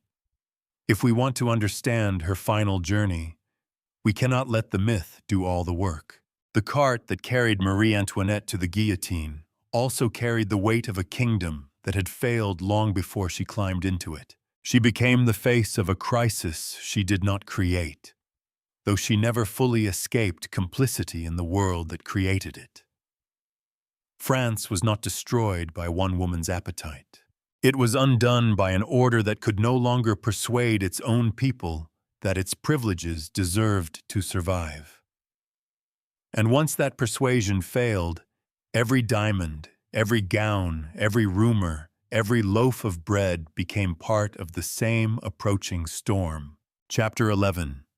The people come to Versailles. On the morning of October 5th, 1789, the distance between Versailles and Paris began to collapse. It did not collapse as a metaphor. It came on foot. Thousands of women, joined by others along the way, moved out of Paris toward the royal palace. Some were market women. Some were workers. Some were armed. Some carried pikes, muskets, or whatever could be taken up in a city where hunger had turned political anger into something physical. Rain fell. Mud gathered. The road was long, but the demand was simple enough to survive exhaustion. Bread. That word is sometimes too quickly passed over in histories of revolution, as if it were only a symbol. It was not only a symbol. Bread was food, wages, household management, children crying, money failing, mornings spent waiting, rumors of hoarding, and the fear that tomorrow would be worse. When people marched to Versailles, they did not come only for constitutional theory. They came because the monarchy, in all its ceremony and distance, seemed somehow connected to the fact that ordinary kitchens were empty. Versailles had always been designed to impress from afar. Now the far away came knocking. For Marie Antoinette, this was a moment unlike the scandals before it. Pamphlets could wound her reputation. Court gossip could isolate her.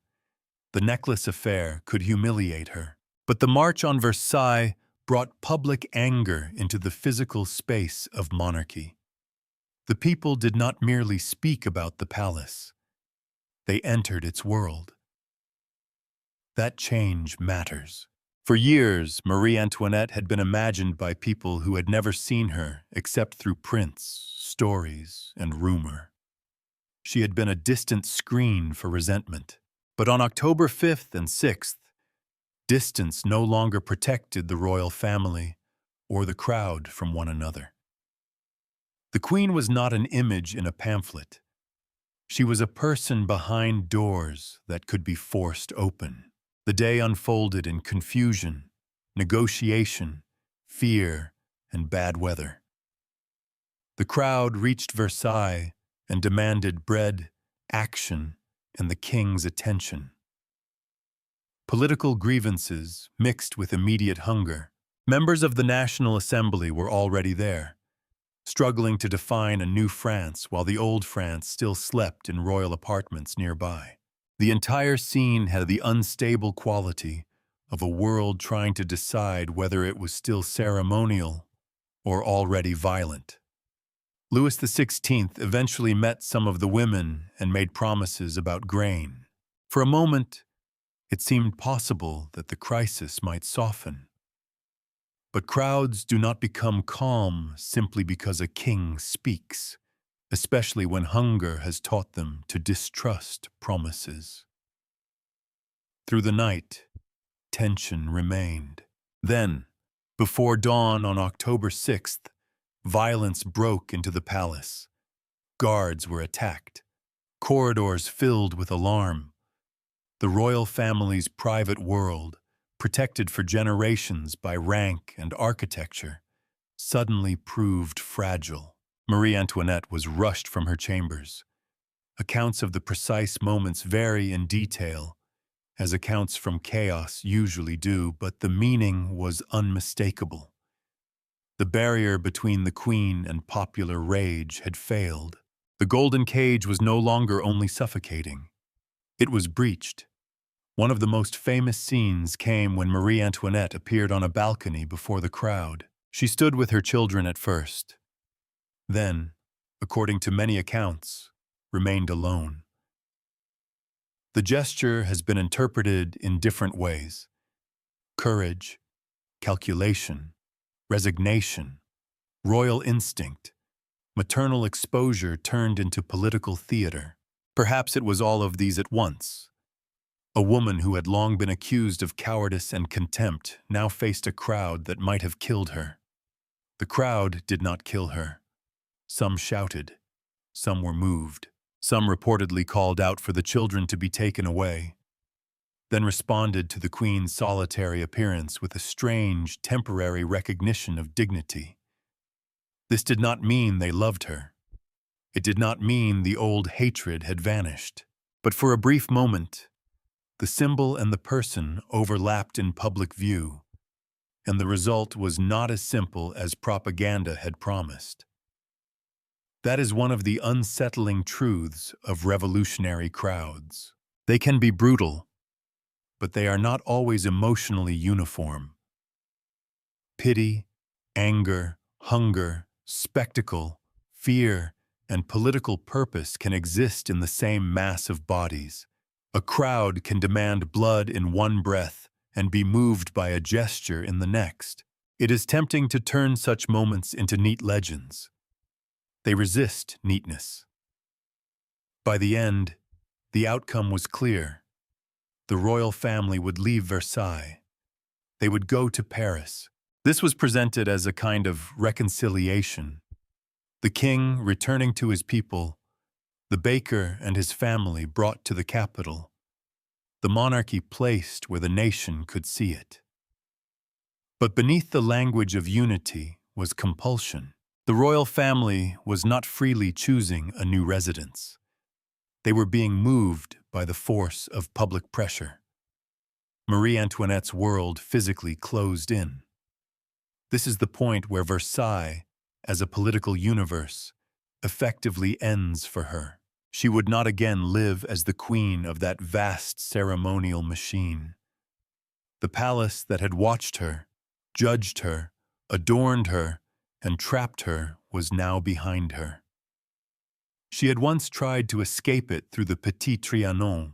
Now she was being removed from it by a force far greater than personal preference. There is bitter irony in that. For years, critics had accused her of withdrawing from the people. Now the people insisted she come closer. But closeness did not mean trust. It meant surveillance. In Paris, the royal family would be visible in a new way. Not as sacred figures surrounded by court ritual, but as political captives under the gaze of an increasingly suspicious nation.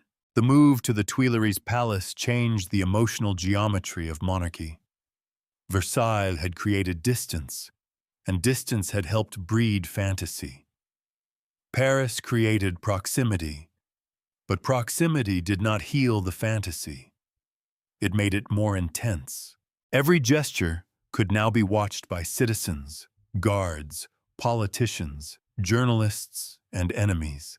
Every rumor could travel faster. Every hesitation could be interpreted as conspiracy. Marie Antoinette had become less remote, but not more understood. The march also revealed something profound about power.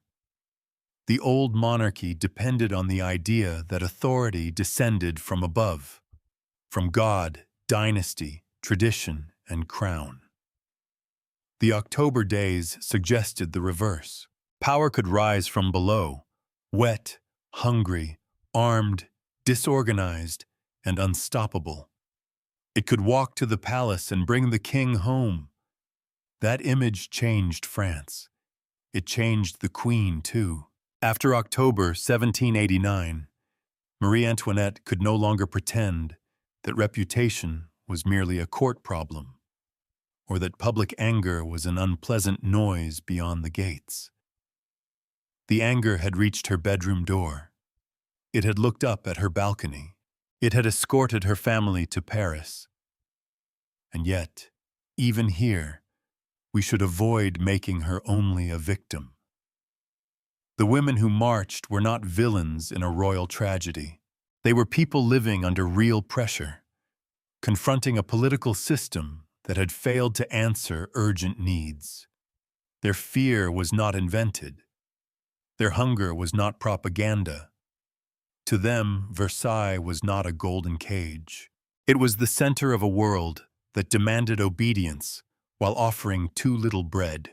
The tragedy is that both experiences were real and almost impossible to reconcile. Marie Antoinette could feel hunted.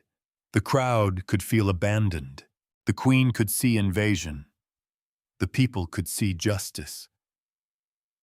The October March forced those realities into the same corridor. From that moment, the story no longer belongs to Versailles. It moves into Paris, into guarded rooms, political clubs, newspapers, committees, and streets where the monarchy will be watched not as a distant mystery, but as a suspect under house arrest. Marie Antoinette had spent much of her life being observed by courtiers.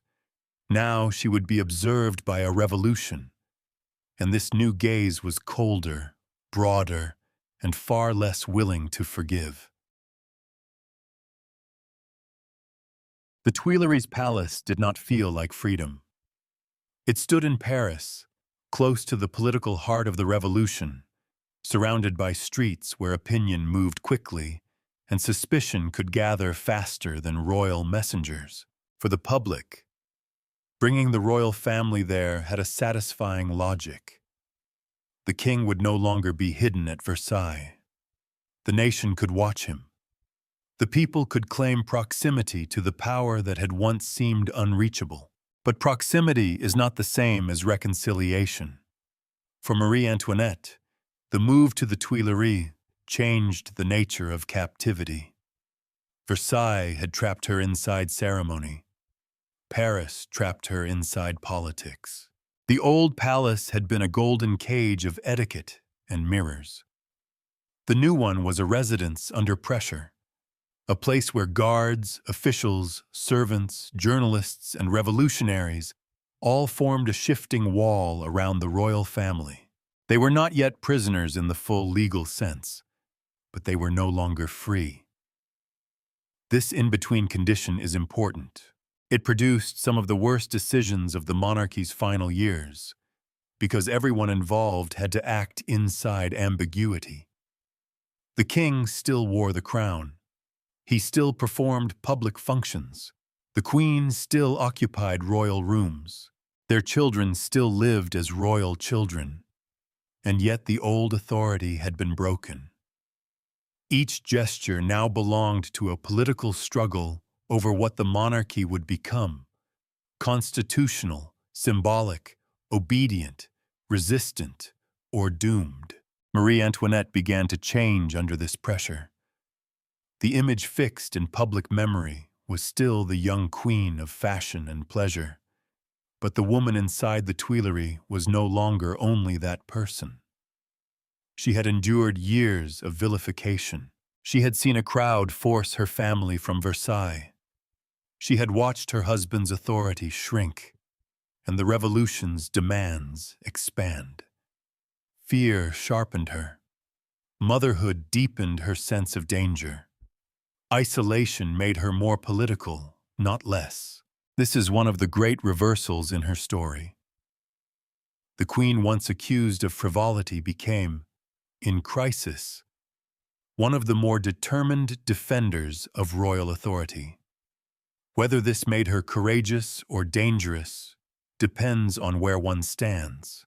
To royalists, she could appear loyal, clear-eyed, and stronger than Louis. To revolutionaries, that same determination looked like conspiracy. To historians, it reveals a woman learning politics late, under conditions that punished almost every move. Inside the Tuileries, the royal family lived under surveillance that was both official and emotional. Their movements were observed. Their visitors mattered. Their letters were dangerous. Their silences were dangerous. Their attempts to maintain dignity could seem like defiance. Their attempts to cooperate could seem false. Marie Antoinette had always been watched, but now the watchers no longer wanted court favor. They wanted evidence. The atmosphere encouraged secrecy, and secrecy encouraged suspicion. The queen corresponded with trusted allies and relatives. She looked beyond France for help because she believed the revolution had become a threat not only to her family, but to monarchy itself. Her Austrian birth made such efforts especially explosive. What she may have understood as rescue, her enemies interpreted as betrayal. In political terms, both readings could not comfortably coexist. This is where sympathy becomes complicated. It is easy to understand why she feared the revolution. The royal family had been forced from Versailles. Newspapers and pamphlets kept attacking her. Political clubs grew more radical. The king's ability to protect his household weakened month by month. As a mother, she had reason to fear for her children. As a queen, she had reason to fear the destruction of the world that gave her life meaning. But it is also easy to understand why many revolutionaries distrusted her. A queen secretly seeking outside assistance while France was trying to redefine sovereignty could not appear harmless. Her private terror fed their public paranoia. Their public hostility fed her private terror. Each side found in the other the proof it needed. The Tuileries became a machine for producing mistrust. Louis XVI struggled in this environment. He accepted some revolutionary changes, resisted others, and often seemed unable to convince anyone of his sincerity. To moderates, he could appear weak and uncertain.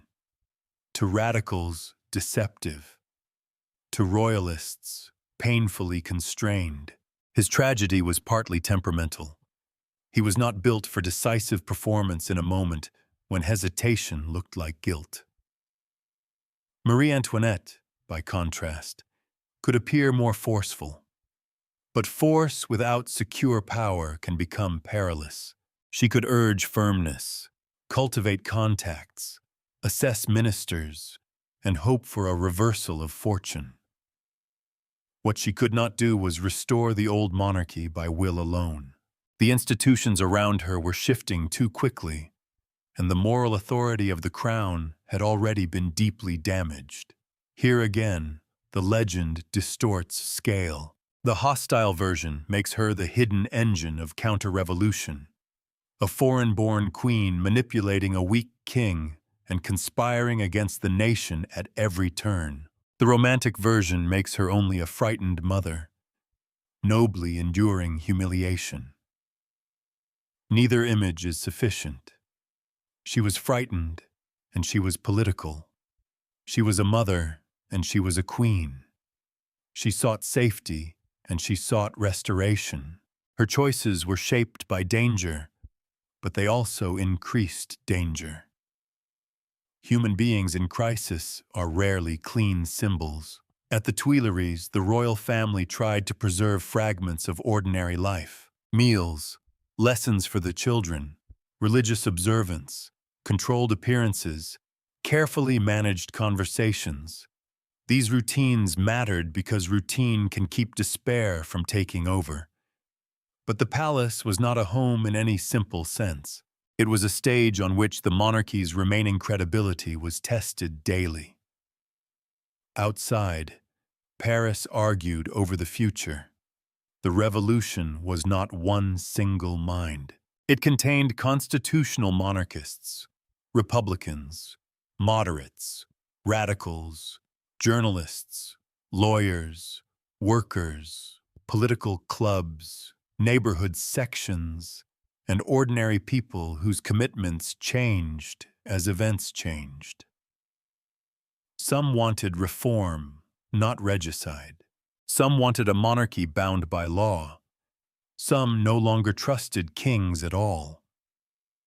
The royal family's behavior at the Tuileries influenced these debates, but it did not control them. This matters because later memory often makes events feel inevitable. It is tempting to look at Marie Antoinette in the Tuileries and see only the road to the guillotine. But at the time, several futures still seemed possible. A constitutional monarchy might survive. The king might regain trust. The revolution might stabilize. Foreign powers might intervene. The royal family might escape. Or the entire structure might collapse into violence. The uncertainty was the torment. Marie Antoinette lived inside a palace where every future was imaginable and none felt safe. Her relationship to France had now become almost impossible. She was expected to support a revolution that had humiliated her family, weakened the crown, endangered her children, and fed on hatred of her name. At the same time, any sign that she opposed it confirmed the worst fears of those who already saw her as an enemy. There was no path back to innocence. There was only strategy, endurance, and increasingly desperate hope. This is why the Tuileries period feels so claustrophobic. Not because the rooms were physically small, but because the range of possible trust had narrowed. The king did not trust the revolution. The revolution did not trust the king. The queen trusted almost no one outside a shrinking circle. The public trusted rumor more than royal language. Every attempt at compromise carried the smell of deception. Behind the palace walls, Marie Antoinette was becoming the figure her enemies had long imagined. Politically engaged, secretive, resistant, and connected to foreign courts. But the cause and effect had been reversed. Years of accusation had not merely described her. They had helped drive her into the very posture that made accusation easier. Suspicion surrounded her, so she acted secretly. Secret action confirmed suspicion. The circle tightened. The queen who once sought privacy for pleasure now sought secrecy for survival. And in revolutionary Paris, secrecy was beginning to look very much like treason. There are moments when a mistake does not merely fail. It reveals. The royal family's attempted escape in June 1791 was one of those moments. Later known as the Flight to Varennes, it began as a plan for rescue and ended as a public confession of distrust. For Louis XVI and Marie Antoinette, it was meant to restore freedom of action. For many French citizens, it proved something far more damning. The king did not accept the revolution in his heart. That conclusion would do more damage than almost any pamphlet. By 1791, the royal family's life in Paris had become increasingly unbearable. The Tuileries was watched. Political pressure grew. The king's authority was being reshaped by the new constitutional order. Marie Antoinette feared for her family, and she feared the direction of the revolution. Those fears were not imaginary. The atmosphere around the monarchy had become hostile, unstable, and often cruel, but the decision to flee carried enormous risk. It was not only a family leaving danger. It was the head of state trying to escape the capital of a revolution, still attempting, at least officially, to build a constitutional monarchy around him. The plan was complicated, and complicated plans often reveal the assumptions of those who design them. The royal family would leave Paris in disguise, travel eastward, and reach a safer position near loyal troops. From there, the king might negotiate from strength, or at least from something closer to freedom. Marie Antoinette supported the escape, seeing it as a necessary step to break the humiliating confinement that had defined their lives since the October March. In private, the logic had force. In public, it was disastrous. The royal family left the Tuileries during the night of June 20th, 1791. They traveled in a large carriage, moving more slowly than urgency required. This detail has often been treated almost symbolically, and perhaps rightly so. Even in flight, monarchy moved with too much weight. The escape was burdened by rank, comfort, hesitation, and the difficulty of imagining how to become invisible after a lifetime of being staged for recognition. They were not skilled fugitives. They were royalty trying to disappear. The journey went wrong in pieces. Delays accumulated. Recognition became possible. Suspicion gathered. At Varennes, the family was stopped. The king was identified. The escape ended not in battle or dramatic rescue, but in exposure. A royal body recognized where it was not supposed to be. The return to Paris was devastating. Crowds lined the route. But this was not the crowd of ceremonial welcome. It was a crowd instructed, in some accounts, into silence. That silence may have been more frightening than shouting. The royal family came back not as distant rulers, not even as unwilling residents of Paris, but as failed escapees. Their physical return did not restore what had been lost. It made the loss visible. Louis XVI had been king by tradition, by law, by sacred memory, and by political compromise. After Varennes, he became a suspect. Marie Antoinette's position became even darker. To those who already hated her, the flight confirmed every accusation. The Austrian woman had tried to flee. The queen had plotted. The royal family had sought help beyond the nation. The old rumors of foreign loyalty, hidden correspondence, and counter-revolution now seemed less like slander and more like prophecy. Again, the truth was more complicated than the slogan. The Queen did fear the revolution. She did want outside support. She did not trust the political forces surrounding her family. But to reduce her motives to simple hatred of France misses the psychological reality of captivity. She believed the monarchy had been coerced. She believed her husband's authority had been stripped away. She believed her children were in danger. From inside that fear, escape could look like the only responsible act. But politics judges consequences, and the consequence was ruin. The flight to Varennes changed the emotional contract between king and nation. Before it, many people could still imagine Louis as a reluctant but usable monarch, perhaps weak, perhaps badly advised, perhaps constrained by court influences, but still capable of accepting a constitutional role. After it, that hope became much harder to sustain. If the king fled the revolution, then what did his public acceptance mean? If he endorsed reforms under pressure, were those endorsements sincere? If he remained on the throne, was he governing with the nation, or waiting for the chance to undo it? Trust, once broken in that way, does not simply return because documents are signed. Marie Antoinette had long suffered from the belief that her loyalty belonged elsewhere. Varennes seemed to transform that suspicion into evidence. Her Austrian birth, her secret communications, her resistance to revolutionary pressure, all of it now gathered around the failed escape like iron filings around a magnet. Even details that had once been ambiguous became legible in only one direction. This is the tragedy of timing. Had the escape succeeded, it might have changed the balance of power. Had it never been attempted, the constitutional monarchy might have survived longer, though no one can know how long.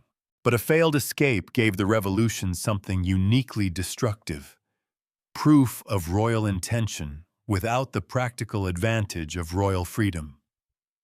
They lost the gamble and kept the consequences. For Louis, the damage was constitutional. For Marie Antoinette, it was almost mythological. She had been imagined for years as the hidden enemy within France. Now the royal family's flight appeared to make that hidden enemy visible on the road.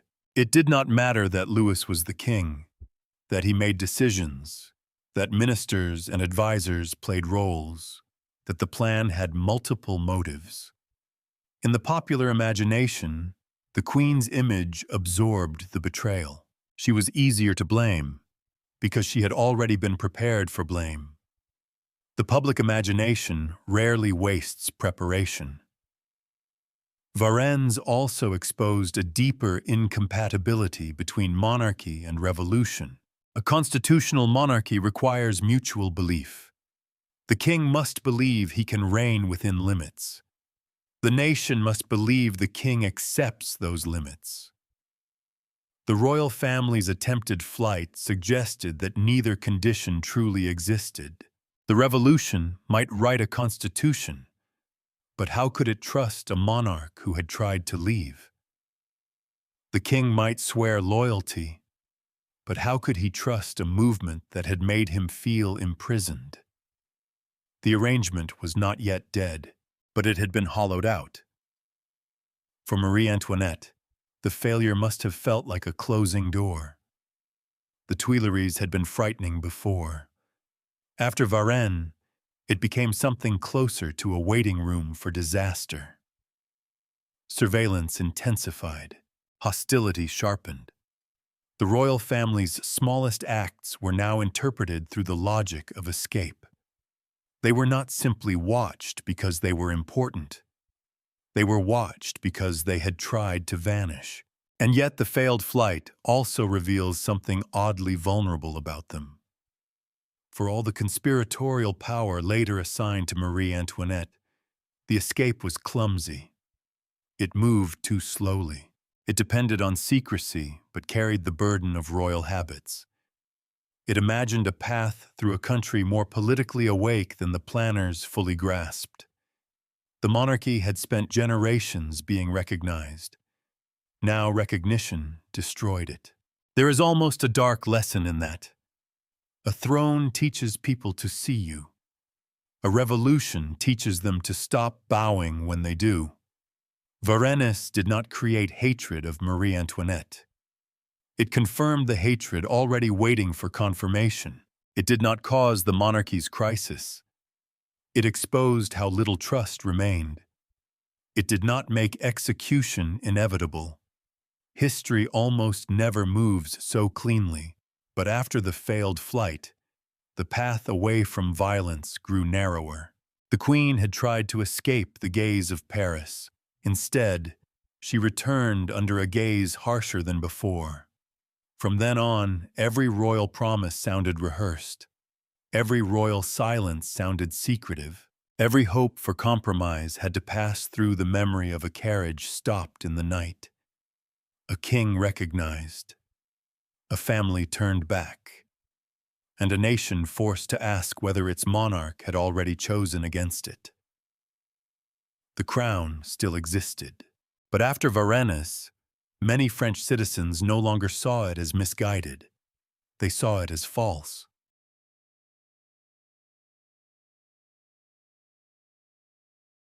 By 1792, fear had become one of the chief languages of French politics.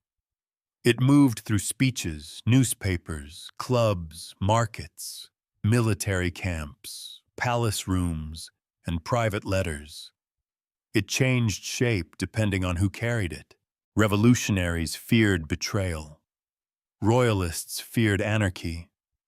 Ordinary families feared hunger, conscription, disorder, and the unknown. The royal family feared imprisonment, humiliation, and death.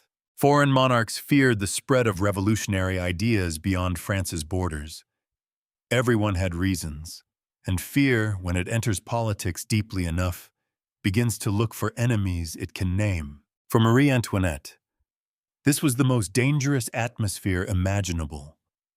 Her Austrian birth, once a source of suspicion, now became politically fatal. France was moving toward war with Austria, and the Queen's identity could no longer be treated as an old prejudice or a cruel nickname. It became a matter of national security in the revolutionary imagination. The woman once mocked as the Austrian now stood inside France while France prepared to fight Austria. No pamphleteer could have invented a more damaging coincidence. The declaration of war in April 1792 intensified every suspicion around the royal family. War often promises clarity, but in revolutionary France it produced the opposite. Defeats at the front raised the question of sabotage. Military failures were not merely failures, they were signs of possible treason. If armies retreated, someone must have betrayed them. If plans went wrong, perhaps secrets had been passed. If foreign forces advanced, perhaps the enemy had friends inside Paris. And who was easier to imagine as that hidden friend than Marie Antoinette? The accusation did not need to be invented from nothing. The Queen had communicated with foreign contacts. She had hoped for outside pressure to strengthen the monarchy's position. She feared the revolution and wanted it checked. To many revolutionaries, that was enough. The line between seeking rescue and aiding the enemy became almost impossible to defend once France was at war. This is where her story enters its darkest moral territory. From her own perspective, she may have believed she was trying to save the monarchy, her husband, her children, and the political order she had been raised to regard as legitimate. From the revolutionary perspective, a queen seeking help from foreign powers, while French soldiers faced foreign armies, was not a frightened mother. She was a traitor. Both perceptions had emotional logic. Only one would control the streets. As the war went badly, Paris grew more radical. The monarchy's half-life after Varennes was coming to an end. Louis XVI still occupied the throne, but the confidence required to sustain constitutional monarchy had largely vanished. Suspicion filled the space where loyalty once stood. The king's vetoes angered revolutionaries. Royal hesitation looked like obstruction. The queen's presence made every royal action seem more secretive, more foreign, more hostile. Marie Antoinette had become, in the popular mind, the inner door through which the enemy entered France. Then came August 10th, 1792. The Tuileries Palace, already more prison than home, became a battlefield. Insurrectionary forces and National Guardsmen from radical sections of Paris attacked the palace. The Swiss Guards defended it. Violence erupted with a force that shattered the last ceremonial illusions still clinging to the monarchy. The royal family fled to the Legislative Assembly for protection, leaving behind the palace that had contained them since the October days. The fall of the Tuileries was not only a military or political event, it was the collapse of royal inviolability. A king's residence had been stormed. His guards had been killed.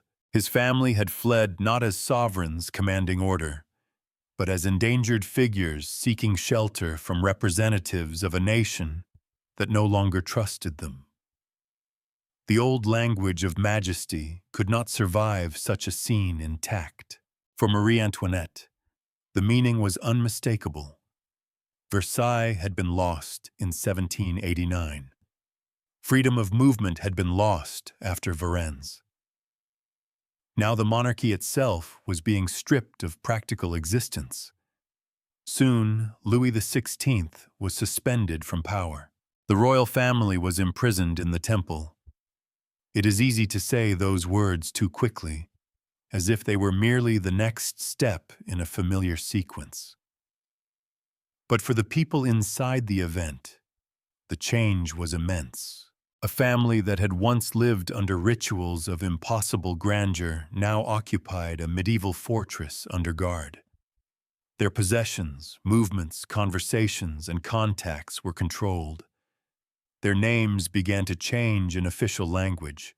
The king became less His Majesty and more a citizen under suspicion.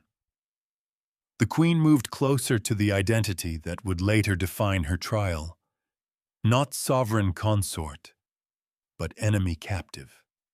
The revolution was also changing its own nature. It had begun with calls for reform, rights, representation, constitutional limits, and a more rational order. By 1792, it was fighting foreign war, internal division, economic strain, and the terror of counter-revolution. In such conditions, moderation became harder to maintain. Suspicion was not only emotional, it became institutional. The search for enemies was built into committees, clubs, arrests, denunciations, and emergency politics. Fear made cruelty seem practical. This is one of the hardest parts of the story to hold honestly. The revolutionaries were not simply bloodthirsty figures in a melodrama. Many believed they were defending a fragile new political world against real threats. Foreign armies did threaten France. Royalists did hope for reversal. The monarchy had not acted with transparent loyalty to the revolution. There were conspiracies, pressures, and military dangers. But fear has a way of expanding beyond evidence. It begins by watching real enemies. Then it starts creating categories. Then it demands proof of innocence from anyone already marked. Marie Antoinette was marked more deeply than almost anyone. Her Austrian identity, her royal rank, her reputation for influence, her history of secrecy, the failed flight, the war, all of it converged. Whatever the precise facts of each accusation, the overall image seemed settled. She was no longer merely disliked. She was imagined as a threat to the nation's survival. Once a person is placed in that category, pity becomes politically dangerous. To pity her could look like betraying France. To defend her could look like defending invasion. To doubt the worst stories about her could look like weakness. So the space around her narrowed again. Not physically this time, though the prison walls were real enough, but morally. France had less and less room for a complicated Marie Antoinette. It needed clarity. It needed enemies. It needed to believe that its suffering had causes and that those causes could be removed. The Queen's defenders could point out that she did not command armies, did not create the financial crisis, did not single-handedly direct policy, and did not deserve the obscene hatred poured over her name. They were right about much of that. Her enemies could point out that she had opposed the revolution, looked beyond France for help, and remained loyal to a vision of monarchy incompatible with popular sovereignty. They were not inventing everything. The tragedy lies in the collision. Marie Antoinette was guilty of being a queen who wanted monarchy to survive. In revolutionary France, at war with monarchies abroad, that fact grew into something close to unforgivable. Her foreignness made it worse. Her secrecy made it worse. Her reputation made it worse. Her timing made it fatal. By the end of 1792, the monarchy had fallen not only as an institution, but as an idea many French citizens still felt obliged to protect. The royal family in the Temple was no longer the center of France. It was a problem France had to decide how to solve. And when a revolution begins to describe human beings as problems, the next questions become very cold. What must be done with the king? What must be done with his family? What must be done with the woman so many had been taught to see as the enemy behind the throne? Marie Antoinette had entered France as a diplomatic bridge between two powers. War turned that bridge into evidence against her. And as France declared itself a republic, the former queen waited behind prison walls, listening to a new world decide whether there was any place left in it for people like her. When Louis XVI was executed on January 21st, 1793, Marie Antoinette lost more than a husband. She lost the last fragile structure that had still organized her identity. Until that morning, however reduced, however watched, however hated, she remained the wife of the king. The monarchy had fallen, but the man beside her still carried the memory of it in his body. He had been king by birth, by ceremony, by long habit, and by the stubborn imagination of those who still believed France had sinned by dethroning him. Then the blade fell, and the former queen became a widow in a republic that no longer wished to speak her old name. To the revolution, Louis was no longer Louis XVI.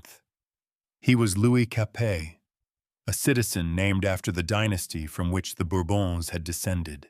The name was deliberate. It stripped away the sacred vocabulary of monarchy and made him answerable as a man. After his death, Marie Antoinette became, in revolutionary language, the Widow Capet. The phrase is small, almost administrative. That is what makes it cruel. It reduced the woman once surrounded by court ritual to an attachment.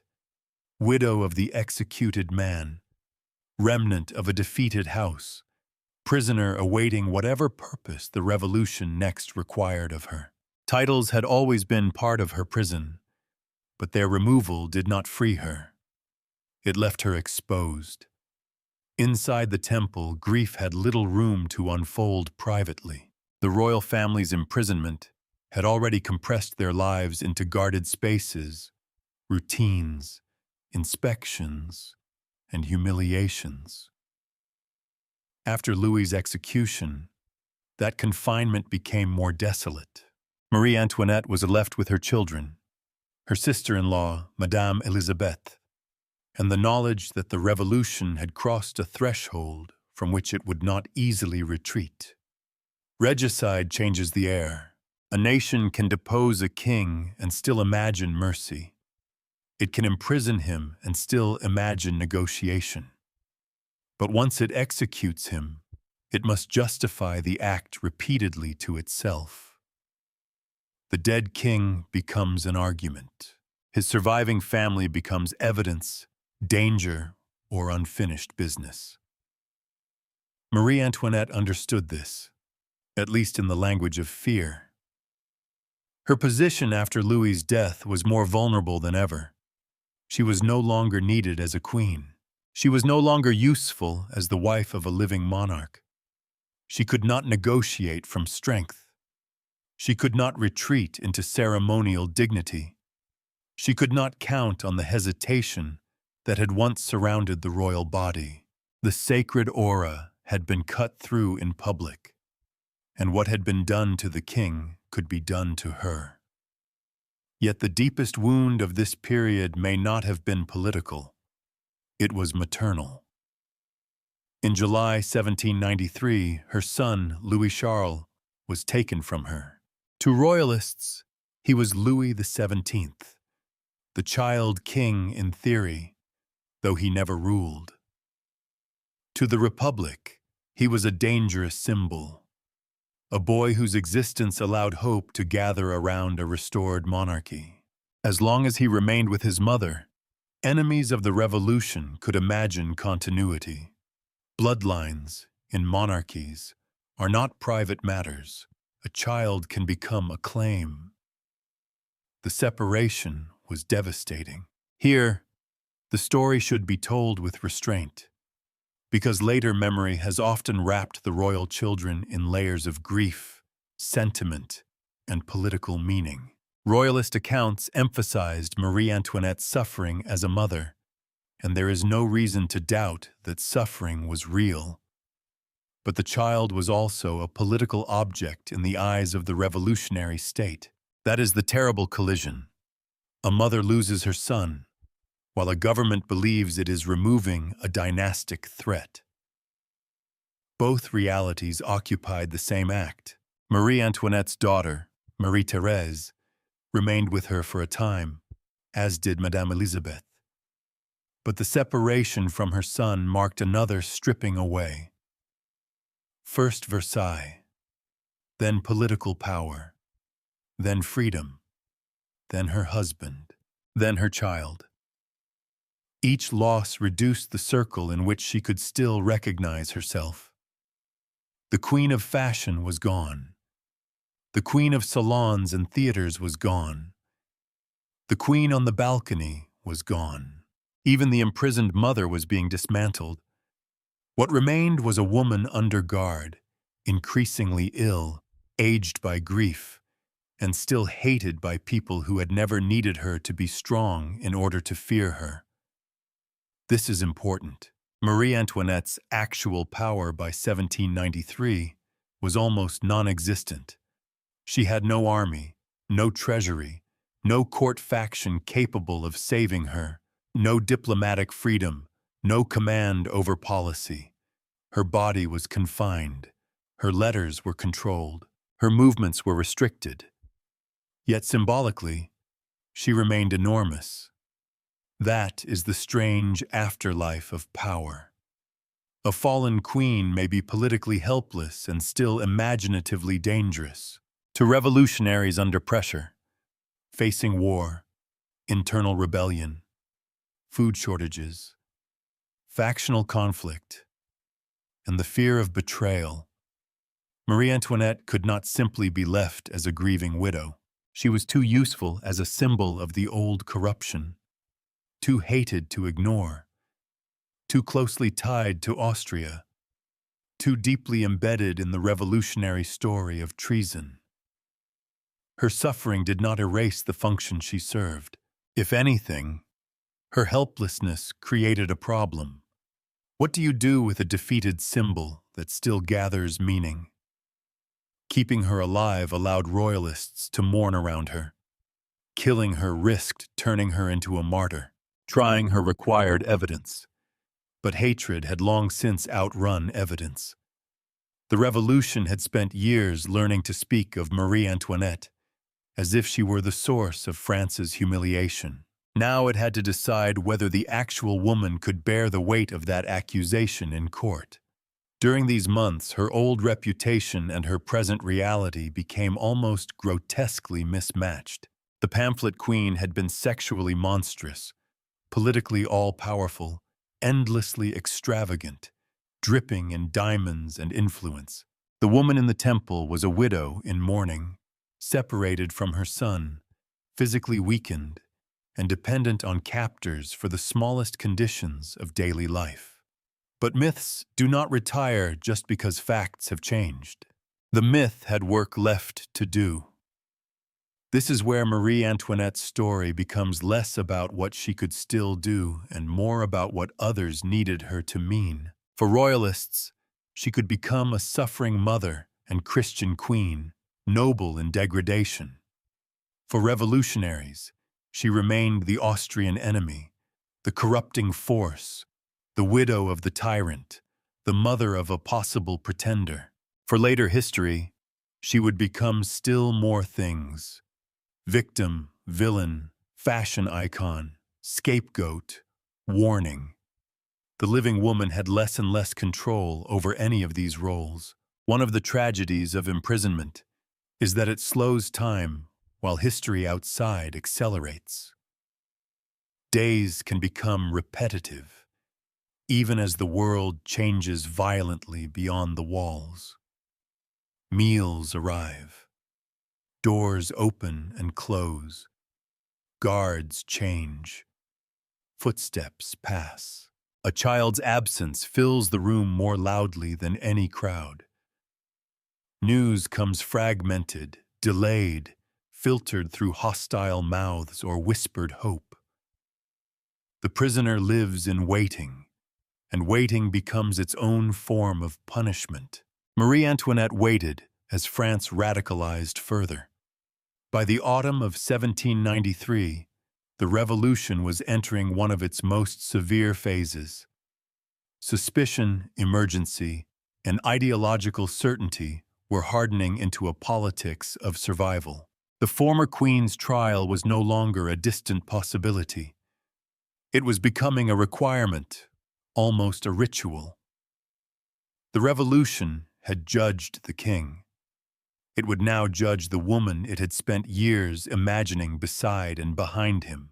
When she was finally moved from the temple to the conciergerie, the change carried a terrible clarity. The conciergerie was not simply another prison. It was a threshold. Many who entered it were on their way to the revolutionary tribunal, and from there, often to the scaffold. For Marie Antoinette, the transfer meant the final stage had begun. The Widow Capet was no longer being merely held. She was being prepared for judgment. And the question before France was no longer whether she had been foolish, extravagant, foreign, proud, frightened, or mistaken. It was whether one woman could be made to stand for the sins of an entire world, and whether, by condemning her, the revolution could convince itself that world had truly been buried. By the time Marie Antoinette entered the revolutionary tribunal, the trial had already begun in the minds of many French citizens.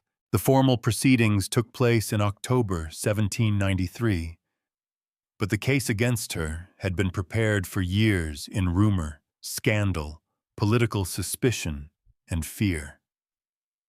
The woman standing before the court was not only an accused prisoner, she was the accumulated image of everything the revolution had learned to hate: Austria, Versailles, luxury, secrecy, the old monarchy's arrogance, the court's moral rot, the possibility that the revolution, even after abolishing kingship, still had enemies hiding in human form.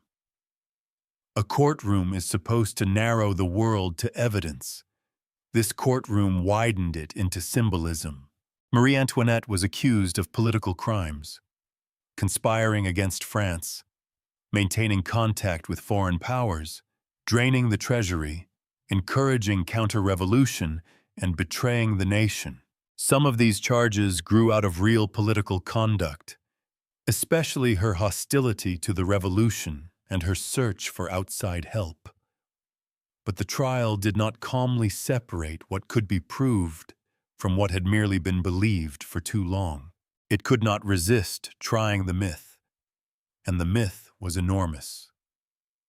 The prosecution treated her not simply as a former queen who had made dangerous political choices, but as the secret engine of national suffering. In that version, France's wounds could be traced back through her.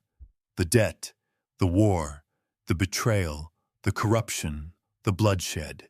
It was a heavy burden to place on any one person, especially one who, by the time of trial, had been stripped of almost all practical power.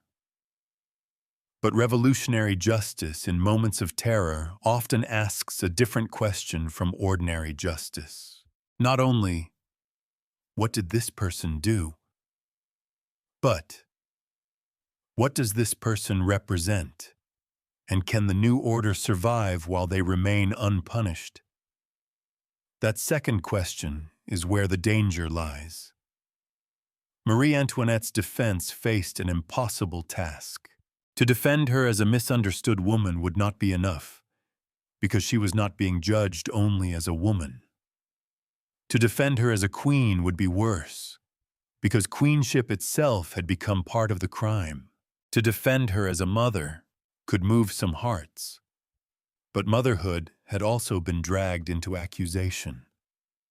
Every identity she might use to humanize herself had already been poisoned by years of political imagination. Even silence had meaning. If she answered firmly, she could appear proud. If she faltered, guilty. If she showed emotion, theatrical. If she restrained emotion, cold. This was the old trap of her public life, now carried to its final and most lethal form. The most infamous accusation at the trial concerned her relationship with her son.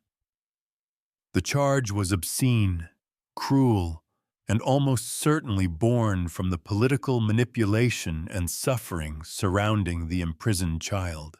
It was meant not merely to prove a crime, but to break the last refuge of sympathy around her. If the former queen could be made monstrous as a mother, then pity itself would be disarmed. For once, Marie Antoinette's reply cut through the machinery around her. She appealed to all mothers present. The moment mattered because it briefly returned her from symbol to human being. Not queen, not Austrian, not Madame Deficit, not the pamphlet monster. A mother confronted with a charge so degrading that even hostile observers could sense its excess. Accounts suggest the room was affected. The accusation had gone too far, and for a moment, the politics of hatred stumbled over a boundary of human recognition. But a moment is not an acquittal. The trial continued. The outcome was never seriously in doubt. That does not mean the proceedings were meaningless. They were meaningful in the way rituals are meaningful. The revolution needed to make a public statement about the old regime.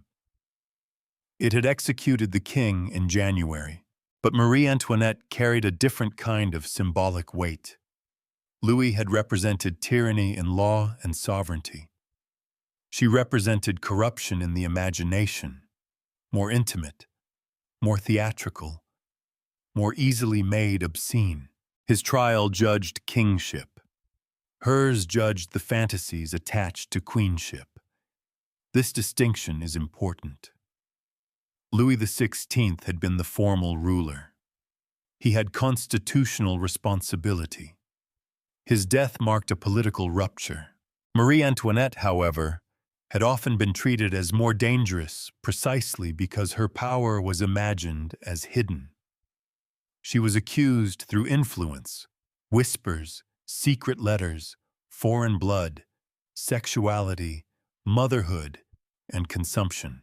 The case against her was less clean because the fears around her were less clean. A king could be called a tyrant. A queen could be called a contamination. That language tells us something about the gendered violence of her reputation. The hatred directed at Marie Antoinette was political, but it was also deeply personal in form. It attacked her body, her fertility, her desires, her maternal identity, and her supposed ability to corrupt men. She was not merely accused of choosing wrongly. She was accused of being wrong, unnatural, foreign, excessive, poisonous. No verdict could make such accusations rational, but a verdict could make them official. The Revolutionary Tribunal condemned her to death. In one sense, this was the final legal act in the destruction of Marie Antoinette. In another, it was almost an administrative confirmation of a sentence passed long before. The pamphlets had condemned her. The cartoons had condemned her. The crowds had condemned her. The war had condemned her. Varennes had condemned her. Her Austrian birth had condemned her. The court now supplied the form that public hatred required. Still, there was a human being inside that form.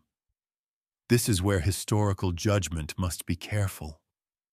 It would be false to portray Marie Antoinette as a harmless private woman swept away for no reason. She opposed the revolution. She hoped for foreign pressure. She supported the preservation, and at times the restoration, of royal authority. From the standpoint of a republic fighting for survival, she was not politically innocent. But it would be equally false to pretend the trial was a balanced weighing of guilt.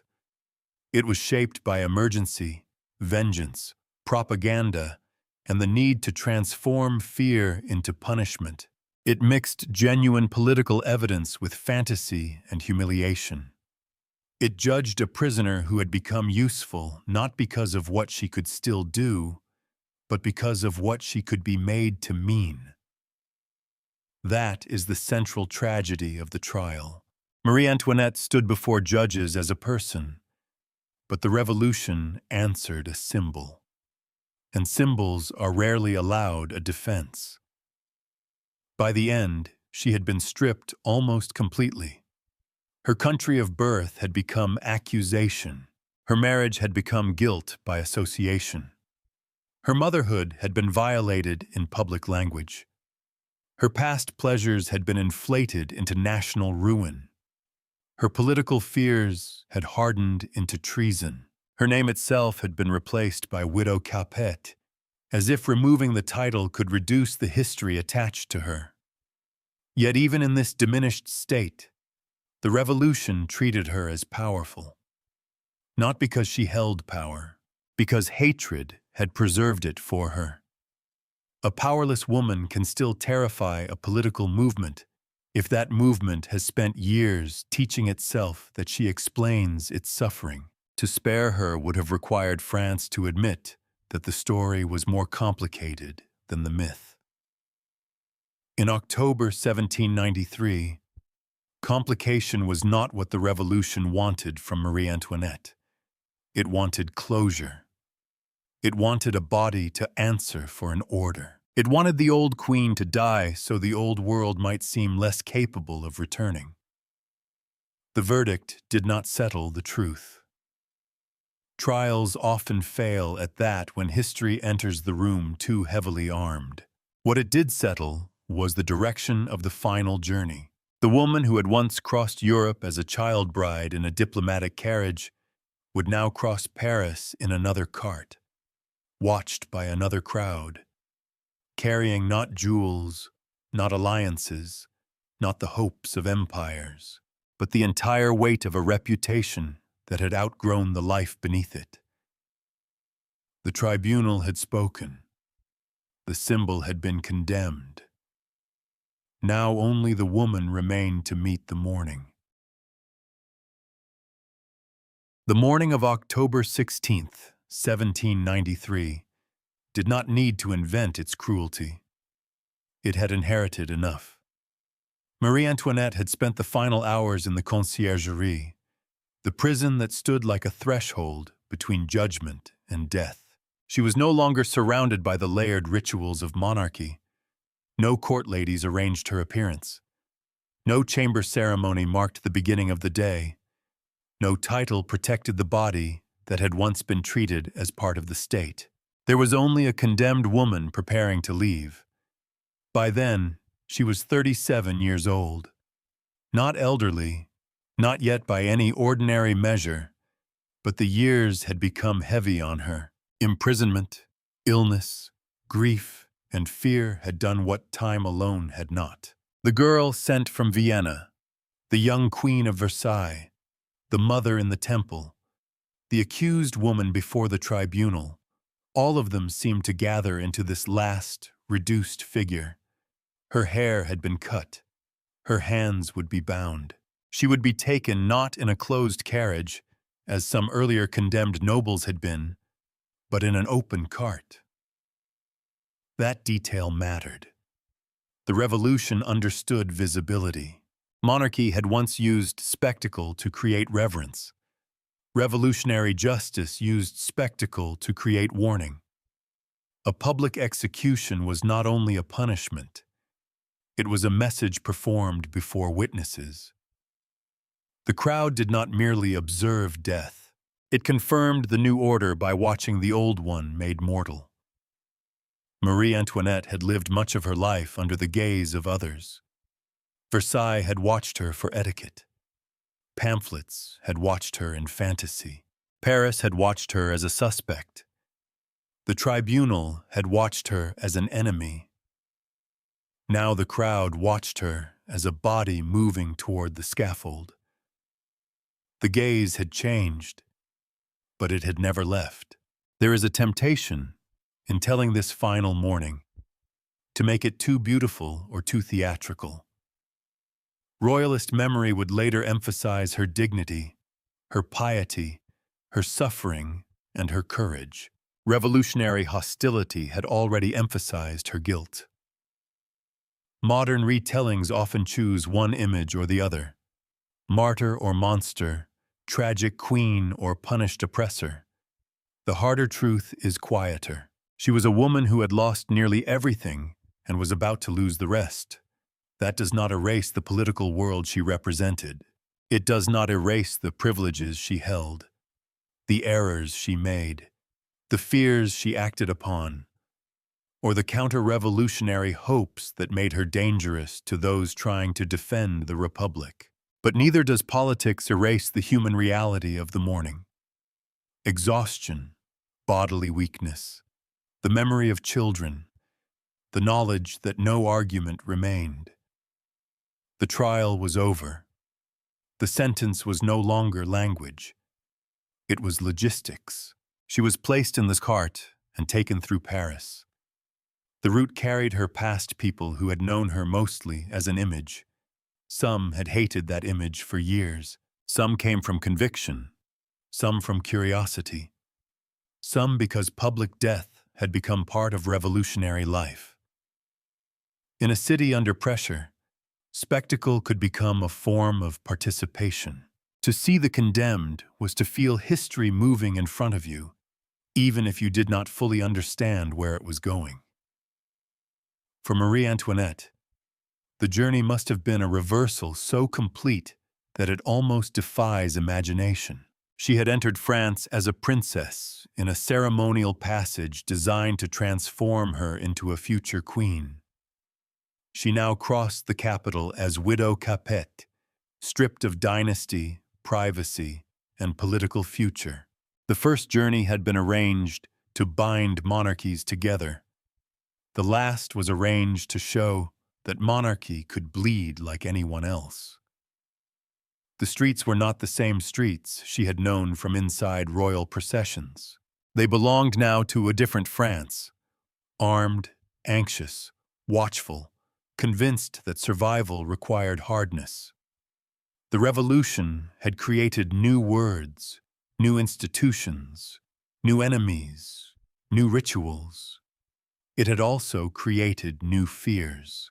By October 1793, mercy could look suspicious. Moderation could look like betrayal. In that atmosphere, the Queen's death was not only vengeance, it was reassurance. A reassurance that the Republic was serious. A reassurance that no rank was untouchable. A reassurance that the old world could not simply put on another dress and return. But reassurance purchased through death rarely remains simple. As she approached this guillotine, Marie Antoinette was no longer the dazzling figure of scandal. The diamonds were gone. The elaborate gowns were gone. The private theater, the Hamlet, the card tables, the crowded ceremonies, the whispers behind fans, all of it had fallen away. What remained was the body on which France had written too many meanings. The guillotine itself was designed to be efficient, rational, even egalitarian in the grim language of the age. It did not care whether the condemned had been a queen or a thief, a noble or a laborer, a political enemy or an unlucky name on a list. That was part of its horror and part of its revolutionary symbolism. It made death mechanical. It removed the old distinctions at the final moment. Yet no machine can make every death mean the same thing. Marie Antoinette's execution carried more than the death of one prisoner. It carried the execution of an idea of queenship, of dynastic marriage, of the sacred distance that had once surrounded royal bodies. It carried decades of resentment toward Versailles. It carried hunger, debt, propaganda, war, fear, and the need to believe that history could be purified by cutting away its human symbols. When she mounted the scaffold, according to a later account, she accidentally stepped on the executioner's foot and apologized. The line is often repeated because it feels almost unbearably small, courtesy at the edge of annihilation. As with many final details, we should handle it carefully. Such moments can be polished by memory until they become too perfect. But whether exact or embellished, the story survived because it offered something people wanted to see. Not power, not corruption, not conspiracy, but a trace of ordinary human reflex beneath the myth. A final apology. A small habit of manners. The person flickering through the symbol. Then the blade fell. For the revolution, the death of Marie Antoinette solved something and solved nothing. The former queen was gone.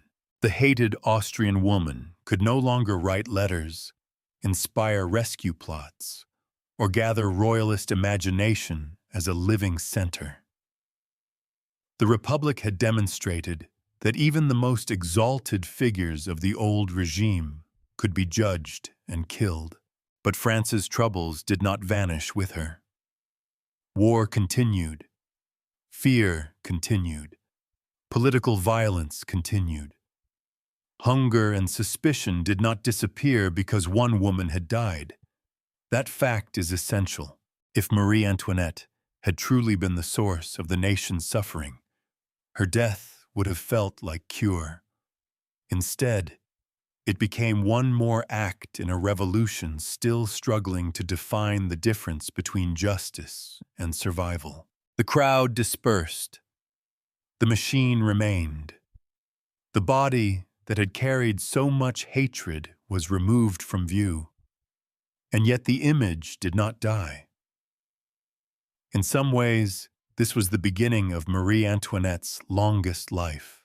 The living queen had been trapped in palaces, courts, prisons, and accusations. The dead queen could travel anywhere. She could be remade by enemies, mourners, artists, historians, monarchists, republicans, feminists, fashion houses, filmmakers, tourists, and anyone drawn to the strange glow of doomed royalty. But on that morning, before all those later inventions, there was only the end of a human life, not the end of inequality, not the end of political fear, not the end of myth. A woman reached the scaffold carrying the burden of a world that had made her, used her, hated her, and finally destroyed her.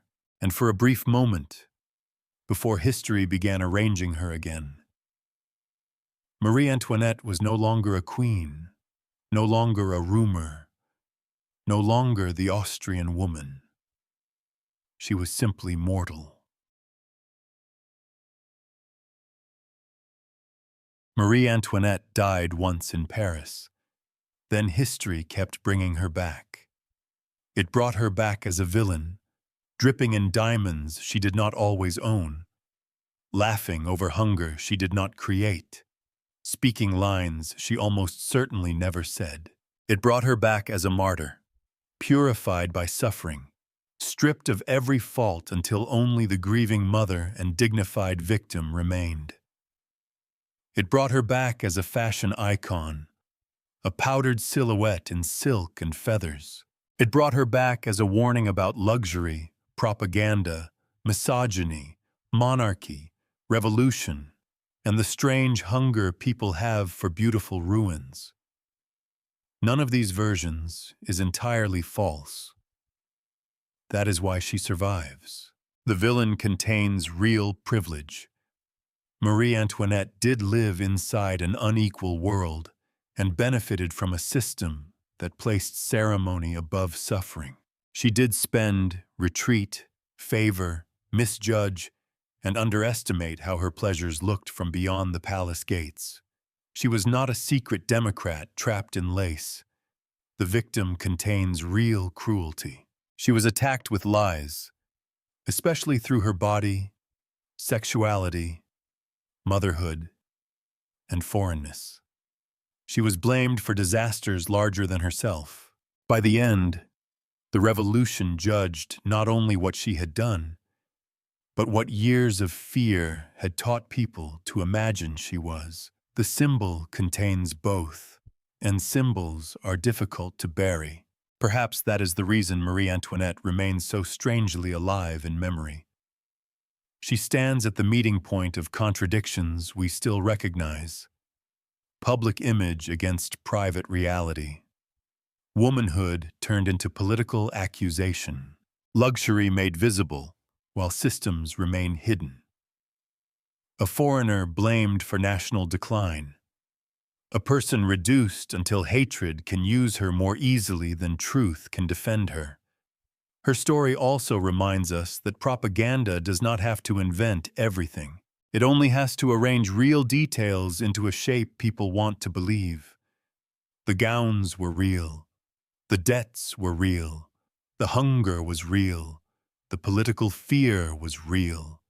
But the conclusion, that one woman explained the collapse of France, was a myth built from pieces of reality. That myth proved stronger than the woman.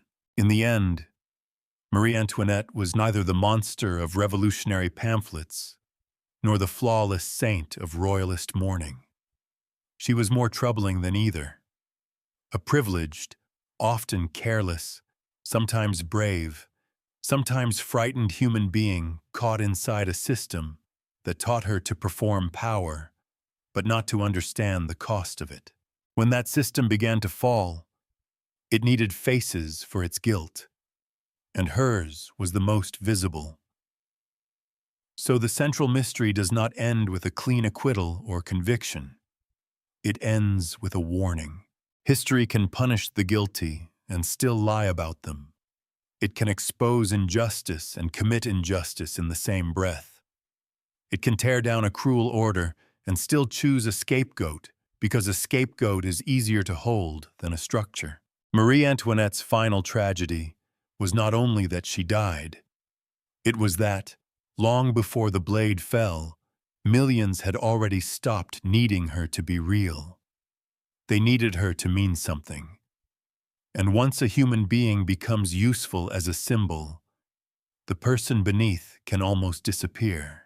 That is why the Queen history could not leave alone still looks back at us. Not from the portrait, not from the scaffold, not from the polished rooms of Versailles, but from the uneasy space between fact and legend. A place where the dead are remembered and still misunderstood.